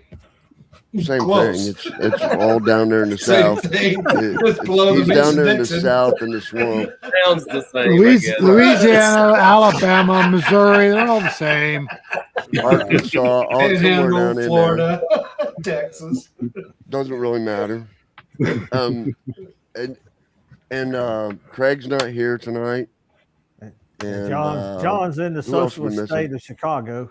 Yeah, I thought Yeah, Craig I'm said in he was the just social- going to be late. What happened to him? Mother I'm in wouldn't the let him socialist out? state of Chicago. Yep. Running a Woodmiser also. Not working near as hard as anybody else on here. These guys all probably work harder than me. And I'm selling most strictly hardwoods, where these guys will sell the pine and stuff like that. No, John, no. No, I won't sell the hardwoods. You guys are selling the hardwoods Not too. hardwood, no. They're selling the hardwoods too, but they're selling not the kiln dried hardwoods. They're selling the No. crafters Crafters. boxes and the swamp ass wood stuff like that. They're trying. That's a they're real covering thing. The world with tomato That stuff steak. stinks, by the way. That's the worst smelling wood I think we've ever milled. Ash? Swamp No, ash. swamp ash. Yeah. Oh, Oh my Swamp gosh. ash? That's a real thing. That's exactly. Google. Yep, it is. Google, I'm Google it. That is a That real. tells me, That's a real tree in high soil. demand. Guitar it's got to sound. be the soil, because that Oh yeah. tulip poplar in my area, Whew. same thing, because I know where it's coming from, a river bottom or a slough, something like that. It literally smells like where it came from. When you cut it open, it's like, man, We opened the that's- face. We both had to get out of there. We were choking. Yeah. that's what your willow and your cottonwood and, like I said, your poplar and stuff smells like too. It's The nasty. It strongest smells wood like, but though the smell wise is camphor. I know a lot of y'all have never cut it, but oh no. And full for Oh, these, no. John. I have never cut camphor, but I had a customer that brought some, and I dried it for him. Oh, that was And that that was stuff priceless. I'm taking out my earplugs. I didn't even hear that. Yes, you did. Nope. You Not didn't get listening. him out You guys. fast enough. I know I'm you not- heard it. Not listening. I tell you what, gentlemen, we've been a lively group tonight. I like it. So Sean McGill asked, when buying logs, are we particular on quality and sizing? I mean, obviously, you're not going to buy something bigger than you can cut. So it's really about what you can put on your mill and cut to a quality level. And obviously, once you go below a certain size, it's not even worth your time cutting it. What and I'm you sure, get delivered depends on what you pay for it. correct. If you got a local tree man that's doing a small job, and he cuts down a maple, a hickory, and a red oak, and throws them on the back of his truck and drops them off in your yard and drives off, you don't worry about what he dropped off. Pick out what you can use and get rid of the rest of it. Mhm.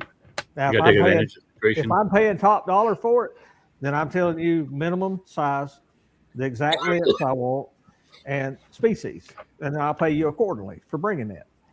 Right. That's exactly how it works. So but like everybody said on here, don't get something bigger than you can mill. Go ahead and get something bigger than you can mill. Try to split it yourself. Try that one time. See how that works out, and so you don't do it again.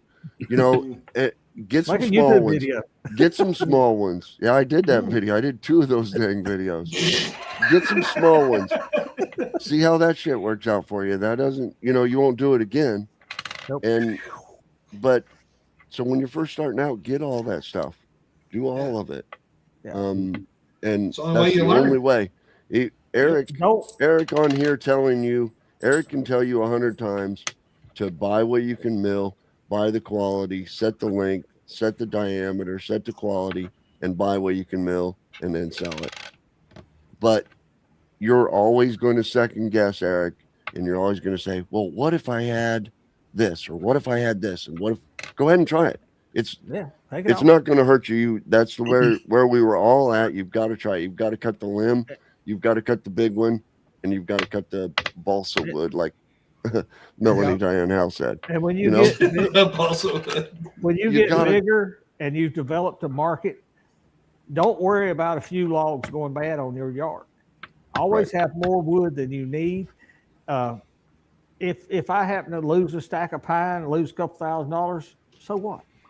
I had it here available.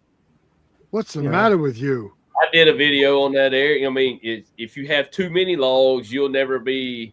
You'll always have something when a job comes up. But when you start scrambling, when somebody calls and you're looking around, you don't have the wood for the job. Because you're on the phone taking an order, knowing you don't have the log laying out there. That's right. It's a whole lot easier when you're taking that order and say, "Yep, I got those 16s, I got those 18s, I got those 20s." You know, I had a guy the other day call me. He wanted 4 8x12 16-foot long galopines. I had them. I gave him a price for them, and then he called me back later and said, "Well, we decided to go another way." But you got to have some big logs laying around to cut 8x12 16-foot long. That's right. Yep. All right, Josh, there you go. You're up. I see it. Yeah. Why did I switch from a wood miser to a Norwood? So we still have the wood miser mill, but I switched to Norwood simply for the fact of as my social media grew, Norwood was willing to work with me. That's why. Not that I don't like a wood miser, because it is a fine piece of machinery. We've cut a lot of wood with it, but Norwood was willing to take a chance with what I was doing with my social media. So we decided to move in that direction. And to be fair, I did reach out and give wood miser an opportunity, and I gave some others some opportunities as well. But ultimately what we ended up getting was the most fair situation I could put myself in, which is why I decided to do that. But we do still have the wood miser, and that sucker still cuts wood. So it's a manual mill, but we do have power feed on it, and it'll cut wood. It'll flat out cut. And it's not overly complicated. There's something to be said about simplicity. And, all of us have probably heard the trope, keep it simple, stupid, the KISS method. The more simple your mill is, the better lumber you're going to cut until you learn your piece of equipment. Because as you get better at it, you'll learn how to integrate all of those things and have them work together. But so that's why. It wasn't because I didn't like my wood miser. I definitely liked the wood miser. It just Norwood gave me an opportunity with my social media, and I took it. So that's why. Yep. Anybody got a good answer for Melanie? She ain't like mine. I know she ain't gonna like mine either, but go ahead, give her yours, Eric. Good luck.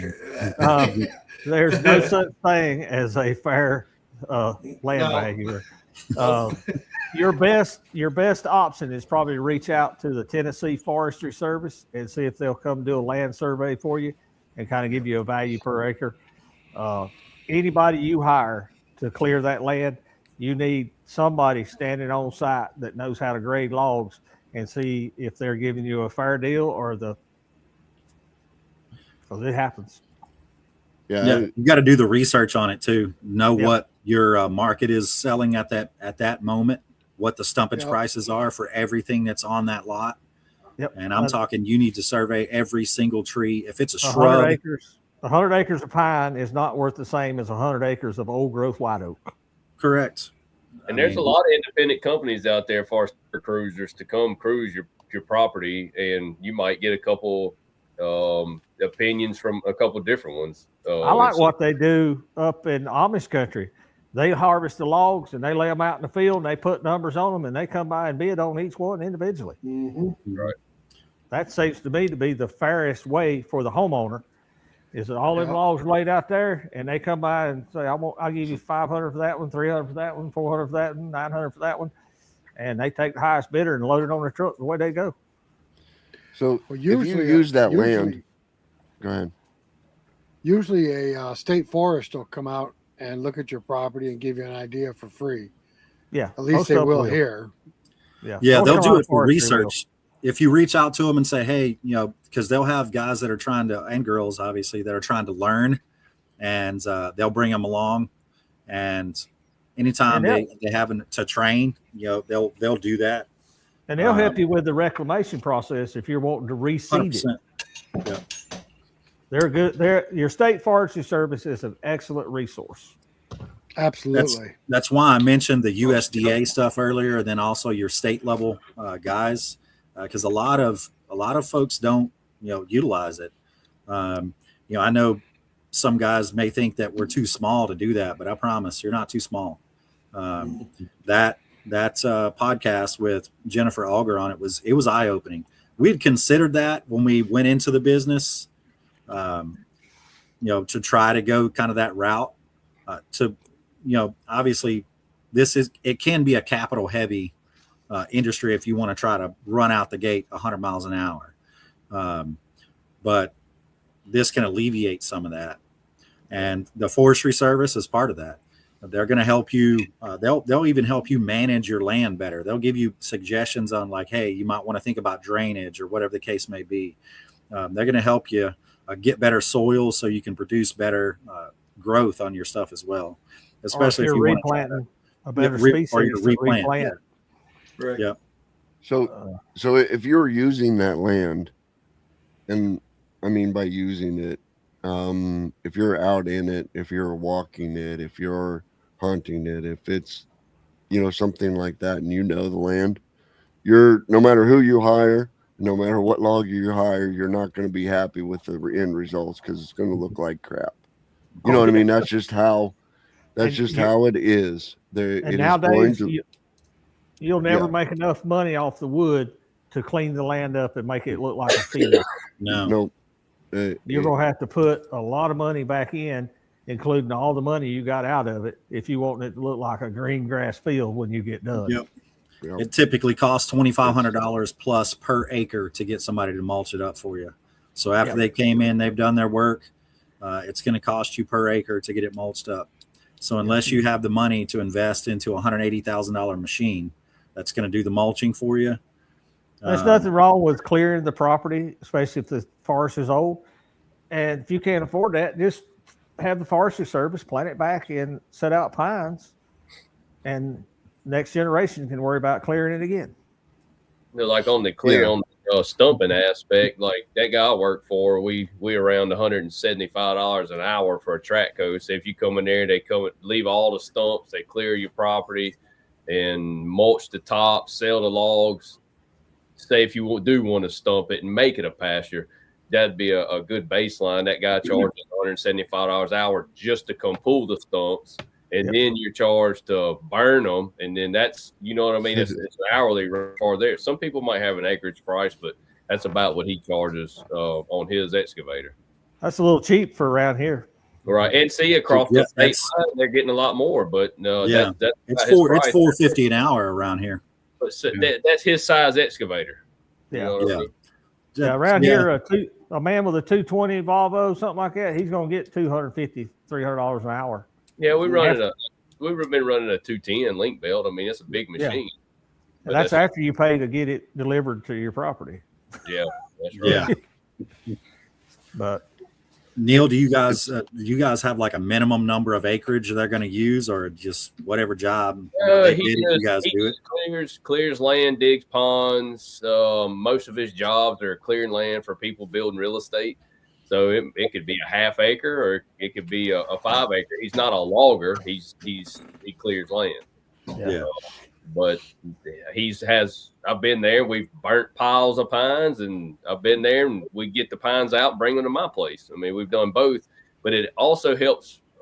They're willing to get rid of them logs also because it's excavator time and time on the machines to sit there and burn and tend that fire with that machine running and watching it. They're paying for your landowner's paying for that. So, I mean, you're pretty much just going to pay the operator, say the guy I work for, his shipping fee. You're not really paying for a log. You're paying for his truck and his time to haul them to you, which is a lot cheaper than calling some logging company that you have to pay for your tonnage on your log. Yeah. All right, we see got a a question question up down there. Advice on blade Anybody sharpeners?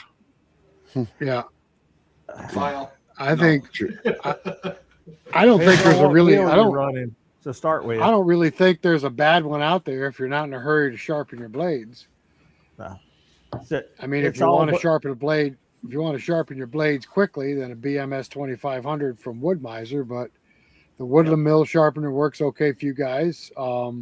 I got the Hudson sharpener. BMS 50. Yep, Norwood's got a sharpener. Cooks has got a sharpener. Pretty much all of the major sawmill brands have a good sharpener. Yep. You just have to find what works well for the blades you have. And obviously, if you're brand specific on blades, which some people are snobs about their blades, some are not. If I put it on my mill and it cuts flat and straight, I don't care what it is. From a sawyer standpoint, MrJoRobb used to use a cat claw, and it does not have a lubed sharpening stone, and it heats up the tip of that blade a little bit, and you get a sharpener that uses the lube that doesn't heat that blade up, the tip of that tooth up. It seems to me that they stay sharper a little longer. I don't know if y'all have experienced that or not. I've only used the Wood-Mizer one, and I like it. That he's got the BMS 250. That's what Robert uses now. Yeah. It's of course lubed. It's got the oil and everything with it. And I don't know the price on them, but he seems that the blade is a little bit sharper and lasts longer than one that does not have a coolant footer or whatever. The BMS 250 is going to run you about $2,600. So that for hobby, 250 setter is going to run you $3,000. What's that, Paul? For someone who's cutting as a hobby, probably a Woodland Mills is a good bet. Yep. Yeah. Yeah. There's a lot I would agree with that. I tell people, if you're using 10 blades a week, you ought to be sharpening your own. If you're using 10 blades a month, either pay somebody else to do it or buy you a very inexpensive sharpener. You're not using enough blades to invest $3,000 in a sharpener. So, right. And here's my advice to you is I love to play with the blades. I love to play with the kerf, or I love to, play with the bend. I love to play with the angle that I'm sharpening it with. Get you something that you can cheap if you're a hobby. I got the Woodland Mills that you can set your own angle at. I can buy those 10-degree blades, and I can say, okay, I don't want a 10-degree anymore. I want to sharpen that one at a little bit less, a little bit less, a little bit less, until you find something that you like. That would be my advice. I'm just the opposite. I don't play with anything. I want it sharp. We got to go back to work. Right. But you're not running. You're putting thousands of foot a day through there, so yeah. Right. You're not running a hobby mill. Right. Yeah. My dad was the same way on the sharp stuff. He was like, if I got to take the time to sharpen a blade, I'm not doing it. I'll just put a new blade on there and let's go to work. He was the same way with his chainsaws, and the dude was actually very, very good at sharpening a saw chain. Listen, I know guys that never sharpen a band, and I don't think that's a good business model. But for me, if I can sharpen it 3 times and throw it away, then I've made plenty of money with that band, and I don't need to mess with it no more. I don't want to sharpen it 6, 8, 10 times. About 3 good uses out of it, 3 sharpenings, 4 uses. If you hadn't made enough money off that band, you're doing something wrong. That's right. Yeah. Right. He is doing something wrong. He's being a hobby sawyer. so he wants to play with that blade. That's all. When I was hobby sawing, I had blades I'd sharpen 10 times. Right, and he's not trying to do it for a living. That's me. Sharpen them until they break. Yep. I sharpen every one of them until they break almost. That's what I do. But I use I'm Mr. not Robb trying to. sharpen them. Right. I use MrJoRobb. I'm more of a hobby miller than Eric is. I can totally see Eric and Matthew, 3 blades 3 times, throw it away, done. I totally agree. Depends on the blade too. Some of them are a little better at taking a sharpening. Some of them are not. Depends on where it comes from. We run the 50,000 blade, and we run them extremely tight. And realistically, after 3 sharpenings, it's probably going to break. Yeah, you're running the 70, right? The LT 70. Yeah, and I'm running them a lot longer than I used to tell anybody to run blades. I'm running them 1,500, 2,000 board feet between changes. Now on a 35, I'd run them 300 to 500 board feet, and I didn't care if it was sharp enough to cut your finger; it come off. Right. Because I was trying to get longevity out of it. This one, I'm not worried about longevity. I got enough horsepower. It'll pull a duller blade, good and flat, good and fast, up to a point. Yeah. So my position has changed on blades versus what it used to be. Yeah, I can run.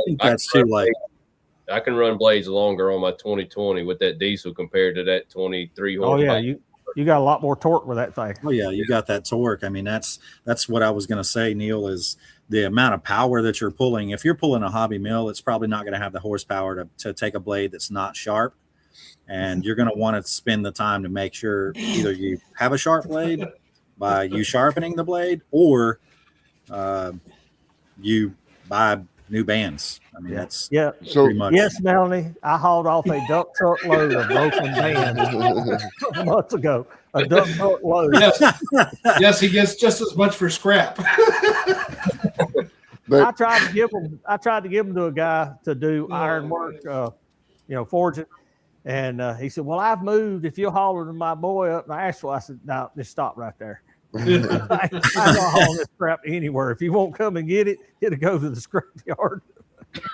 It's high carbon steel. I bet it would make good knife blades. Oh, it is. You know what I'm saying? I bet anybody to come and get it, but I'm not hauling it to you.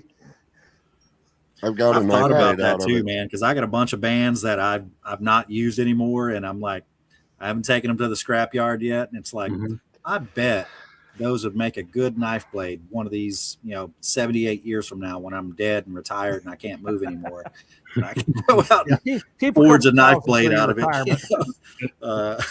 I know a guy that makes fillet knives out of them. You guys see what Rick's done to our refurbished stuff. Oh yeah, I like it. That's cool, isn't it? Yeah, I like it. Eric, where you at? There you go, Eric. What? Where are you at? I am in Western North Carolina, Melanie. And that's, I think that, Melanie, that's what kind of makes the show. We got Louisiana there, or Mississippi, whatever you want to call it. Louisiana. You got me in Chicago. You got those guys in the Adirondacks.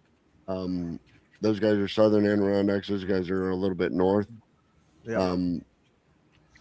North Carolina. Craig's in Utah, and we all cut something different. We all use different sawmills. Western North Carolina doesn't tell you nothing. Doesn't tell me anything either. He's out there west. He's out there. You see the other question, John? That was a legit question on there. I'm 30 minutes from Asheville. Everybody knows where Asheville's at. Yeah. South of Asheville. Right. That's what we're supposed to. This is what we're supposed to be talking about right here. Good question, Sean. The board foot pricing. Yes. Good. It'd take 2 hours to answer that question appropriately. I mean, Eric's not wrong. It really depends on you in particular and where you're at and what you're doing. Yeah, So, species. I mean, what species it is, how many board feet you're going to be cutting. There's a lot that goes into it. I mean, it's not just one set thing. If you do that, you're going to lose money. You can't just set one dead set price and stick with it all the time, unless you have a steady influx all the time. Like Eric can probably do this a little more than others just because he has a higher flow than we do, more than likely. So, but I see her back there. She's been trying to nudge her way in there. But no, I mean, it really just depends on you in particular. So Listen, you never want to be the cheapest person in your neighborhood. You can do like everybody around here does. They call me and ask what it costs to buy something. And I know most of them when they call. They're too lazy to figure out their own pricing, so they're on Facebook Marketplace making calls trying to figure it out. Set your own pricing. Lead the market in your area, and don't lead it from the top, and don't lead it from the basement. There's always some dummy out there that daddy give him a meal and he ain't got nothing in it, and he's working for beer money, and if he's got that, he's happy. But the first time he blows a motor, he's out of business because he ain't made no money. And then you got the other guy that everything he cuts, he thinks gold, and he's not selling nothing. So you got to find somewhere in the middle that you're happy with, that you can sleep good at night knowing that customer left your driveway with a quality product and they didn't get screwed over, and hopefully they'll come back. One thing I had to learn, you do not want to try to get every job, because if you do, you are underpricing yourself. Yeah. Don't be a yes man. That's right. Well, we don't have to worry about being the cheapest. We have the Amish around us, so we're good. So Yeah, you're good there. you need to find out. You need to find out what it costs you to cut a board foot of lumber. Yeah. That's the first thing you need to know. And what's your overhead? It What's gonna cost me. It cost me way more to cut a board foot of lumber than it cost Eric and Matthew to cut a board foot of lumber, because they're doing such high volume up there that I can't even begin to compete with that. So I know they can do it way cheaper than I can, because they're putting it out more and more and more and more. I'm going to haul my own logs. You know, I'm spending, you got to pay me $25 an hour to go out there in the woods and cut down a log. You know, Eric and Matthew are buying theirs. You got to figure out how much it costs you to cut it. Yeah. And you can go from there. And fuel cost, blade cost, everything goes into it. I see a lot of guys make a mistake. They figure their log at zero because it come off their property. Never figure your raw material at zero. Figure your raw material if you paid market price for it. I don't care if it died over there and you cut it down last week. Yep. That log still has a value, whether 100%. it come off my property or I bought it off a guy's truck. Well, Absolutely. The other thing that I see guys doing is they're like, oh, well, my truck's free because I own it anyway. No, that's not how that You're putting works. mileage bud. on it. You're putting weight on it. Your usage on it. Oil. Yeah. I'd own this tractor anyway, so I'll just use it. I won't figure that cost in there, you know, or. And guess what's more expensive than all of that? Time. And you very little to it. And, right. And if you're not making $25, $35, $45 an hour, you decide what you want to make, you know, and charge appropriately. And, Well, and don't go that's under one that. thing I tell people. They call me, want me to come get logs, or want me to do delivery, and I'm saying, look, I got to make this number per hour, whether I'm sawing your log or hauling your wood, and you probably don't want to pay me that much hauling your wood. I got people that will do it. You know, I mean, you have to find your own boundaries that work for you. See, the other thing we hadn't talked about is taxes. I pay state sales tax every month, and that sucks.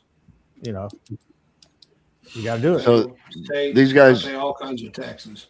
These guys make fun of me right here, Melanie, for taxes, the taxes comment, because I know exactly how much that stack of lumber sitting on my property. I know how much tax I pay on that part of the property that's underneath those logs. And these guys think that that's crazy. And I'm like, that goes into my I don't chart think it's crazy. to the foot, you know, to the square foot. I know how much taxes I pay on that property. So that's why you got $22 a board foot for your wife. Or Yeah. You go to the mailbox like I did the other day. You go to the mailbox, and I got my That's tag $10, notice Eric. for my 450. There's $750 for a tag. You got to add that in. Oh, You got to factor all that in, and then next month there'll be another one for the other truck, and the insurance on that. I mean, there's a lot. Insurance on your vehicles. Yeah. It all goes in there. And you Oh, need to John know. can give you. John's got a video on that, don't you, John? You did all Well, you that. gotta- Them. I have a very bad video on that, but I need to get a better one. Do you want to run a real business, or you just want to run a hobby? Now, if you're just running a hobby and you're working a full-time job, what you do on your hobby is immaterial. And I did that for many years. Me and Matthew go out and work, and whatever we made, I'd go buy something with it. I'd pay him out of my pocket. I had plenty of money. I didn't need what we were milling, and I'd buy a tractor, skid steer, piece of equipment with it.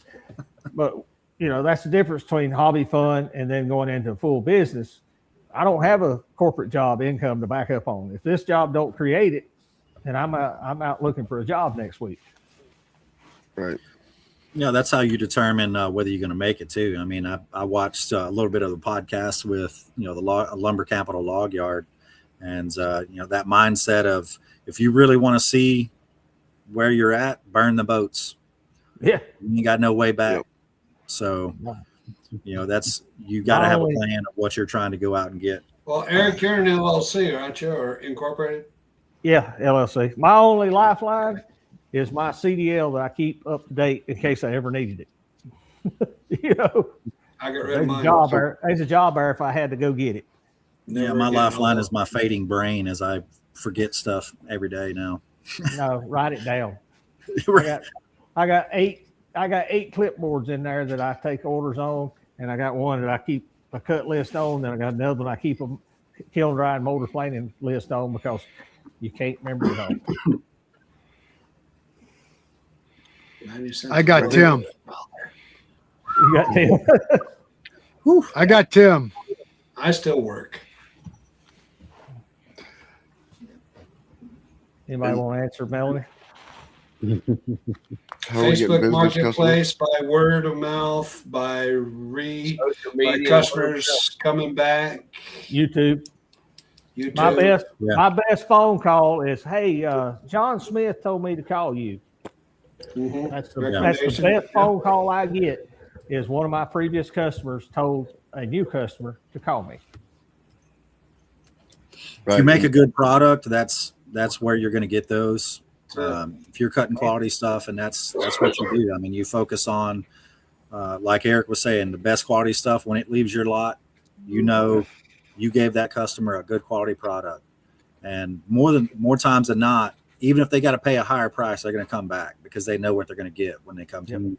Answer your stinking phone, return your phone calls, check your email, check your messenger, check your Facebook messenger, check your Instagram messenger, more than once a day or two, and keep up with your customers. I'll tell you what, Rick is such a good salesman, Eric. The other day we went to our stump dump. It's back open again. He found this piece of driftwood, right? I'm going to bring that back. What are you bring that junk back for? It's a stick. He brings it back, and he sells it the other day for $10. I said, are you kidding me? He goes, no, the guy wanted the stick. He loved the stick. I'm like, you're kidding me. It looked like a piece of driftwood that washed up on the beach. No joke. Hey, I in I car sold- sales, they say there's a butt for every seat. I guess there's an owner for every stick. Well, he always tells me, don't throw nothing away because somebody will buy it. That's why we have a I had to crafter's tell you box. I had to tell you guys that was crazy. Yeah, so Rick and Tim have Crafter's Box. Paul and Andy, yeah, you guys aren't marketing it, selling anything right now, are you? No. They're selling a lot of hobby wood. The guy we were making fun of for selling hobby wood. That's Paul and Andy right there. Yep. Eric and Matthew already answered that one. MrJoRobb's answered. Neil's said Facebook Marketplace too. Yeah. Oh, That's yeah. right. Yeah. And everybody said word of mouth. It's Yeah, I personally know a few contractors also that I've reached out to. Going You into got to network yourself. Yeah. You need to be your own best, advocate. If you're in business, you should have business cards. And when you're out and about and you meet somebody, pull your wallet out and give them a stinking card. Got your Right. name, address, and YouTube, and all on it. You get a lot of repeat business from that. These are what, $70 for 1,500 of them or something. I mean, they're not overly expensive. Paul, Melanie wants you to talk more. Say something. so You don't know what your voice sounds like. he never talks. He did talk. He spoke earlier. I heard it. No, I know. We have to pry it out of Paul and Andy, and we have to pry it out of Craig sometimes. But they get so that is also the whole great thing about this is when this subject is about hobby mills, you know what I mean? Paul and Andy are right in there. And we're quiet.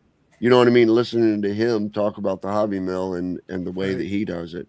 And when it's about business, Eric's right in there, leading the top of the business profile. And we all, I don't think I said 2 words last month, and that's hard to believe, but You are chat about it tonight. That's great.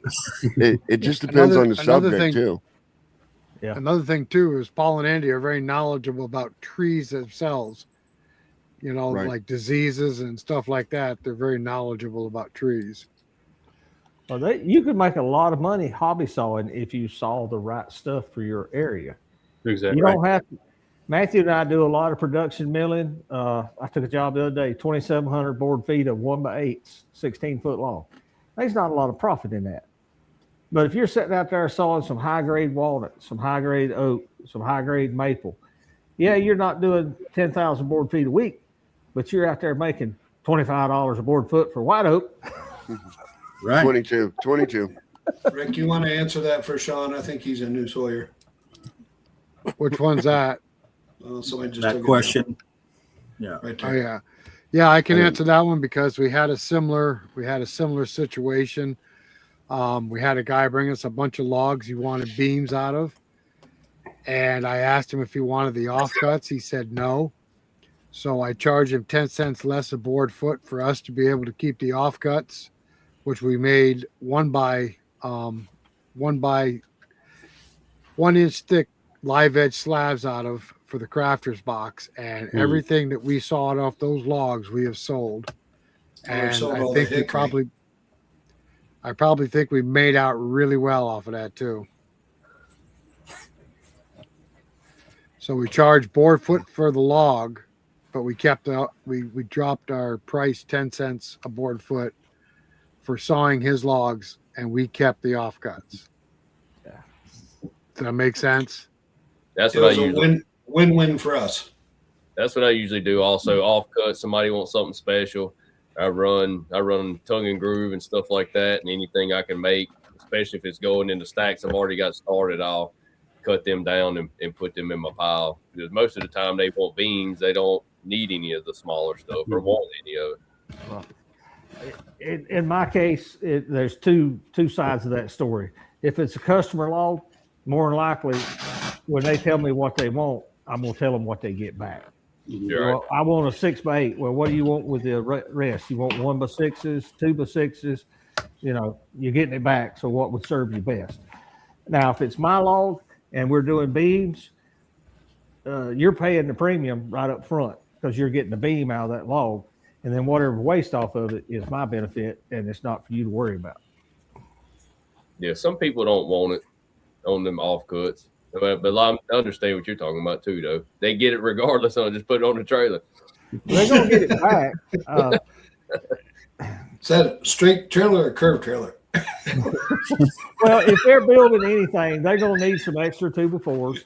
They're going to need some extra 1x6s for bracing or whatever. And if you explain it to them, they comprehend and understand that, you bought me a beautiful log. I can cut you some beautiful boards to go along with your big beams that you can utilize in your project. So it's a little teaching moment to let them know that I'm not taking a 24-inch log and cutting you an 8x8 out of it and do all that work and not get paid for it. Right. Well, guys, I think I got to run. We're going about 2.5 hours here, so. Are we? Yeah. Already? Yeah. Thank you, Paul. Wow, the time is flown. Joshua, we appreciate you coming on tonight with us. Oh, no problem. No problem. Yeah. It's been you guys have actually been a blast, man. Sorry, I forgot my hat tonight. My head's shining. Oh yeah. I mean, It was a little- I need it a was a little haircut, man. glary This over is the in that longest top my right hair's corner. been in years. I got one. Well, I said, "You want a cut?" I said, "No, I want it." When they look at me, I said, "Oh God, you got a haircut." Well, we appreciate everybody that showed up tonight in the audience, and we had a lot of audience participation. We appreciate that also. Thank you. Thank Yep. you guys for all showing up. We're here the third Saturday of every month at 8:00 p.m. Eastern Standard Time. If you guys like what you saw Anybody- tonight, subscribe to all these guys' channels in here. Yes, Yeah, sir. for sure. Help us.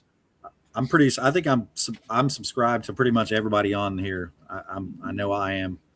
And I mean, I try to watch as much content as I can, and it's hard. Or Yeah. Next month is Chris Carlson, right? In the woodyard? In the woodyard. Okay. In the In the woodyard. Woodyard. It's going to be Okay. a firewood Next month's guest. mostly, right?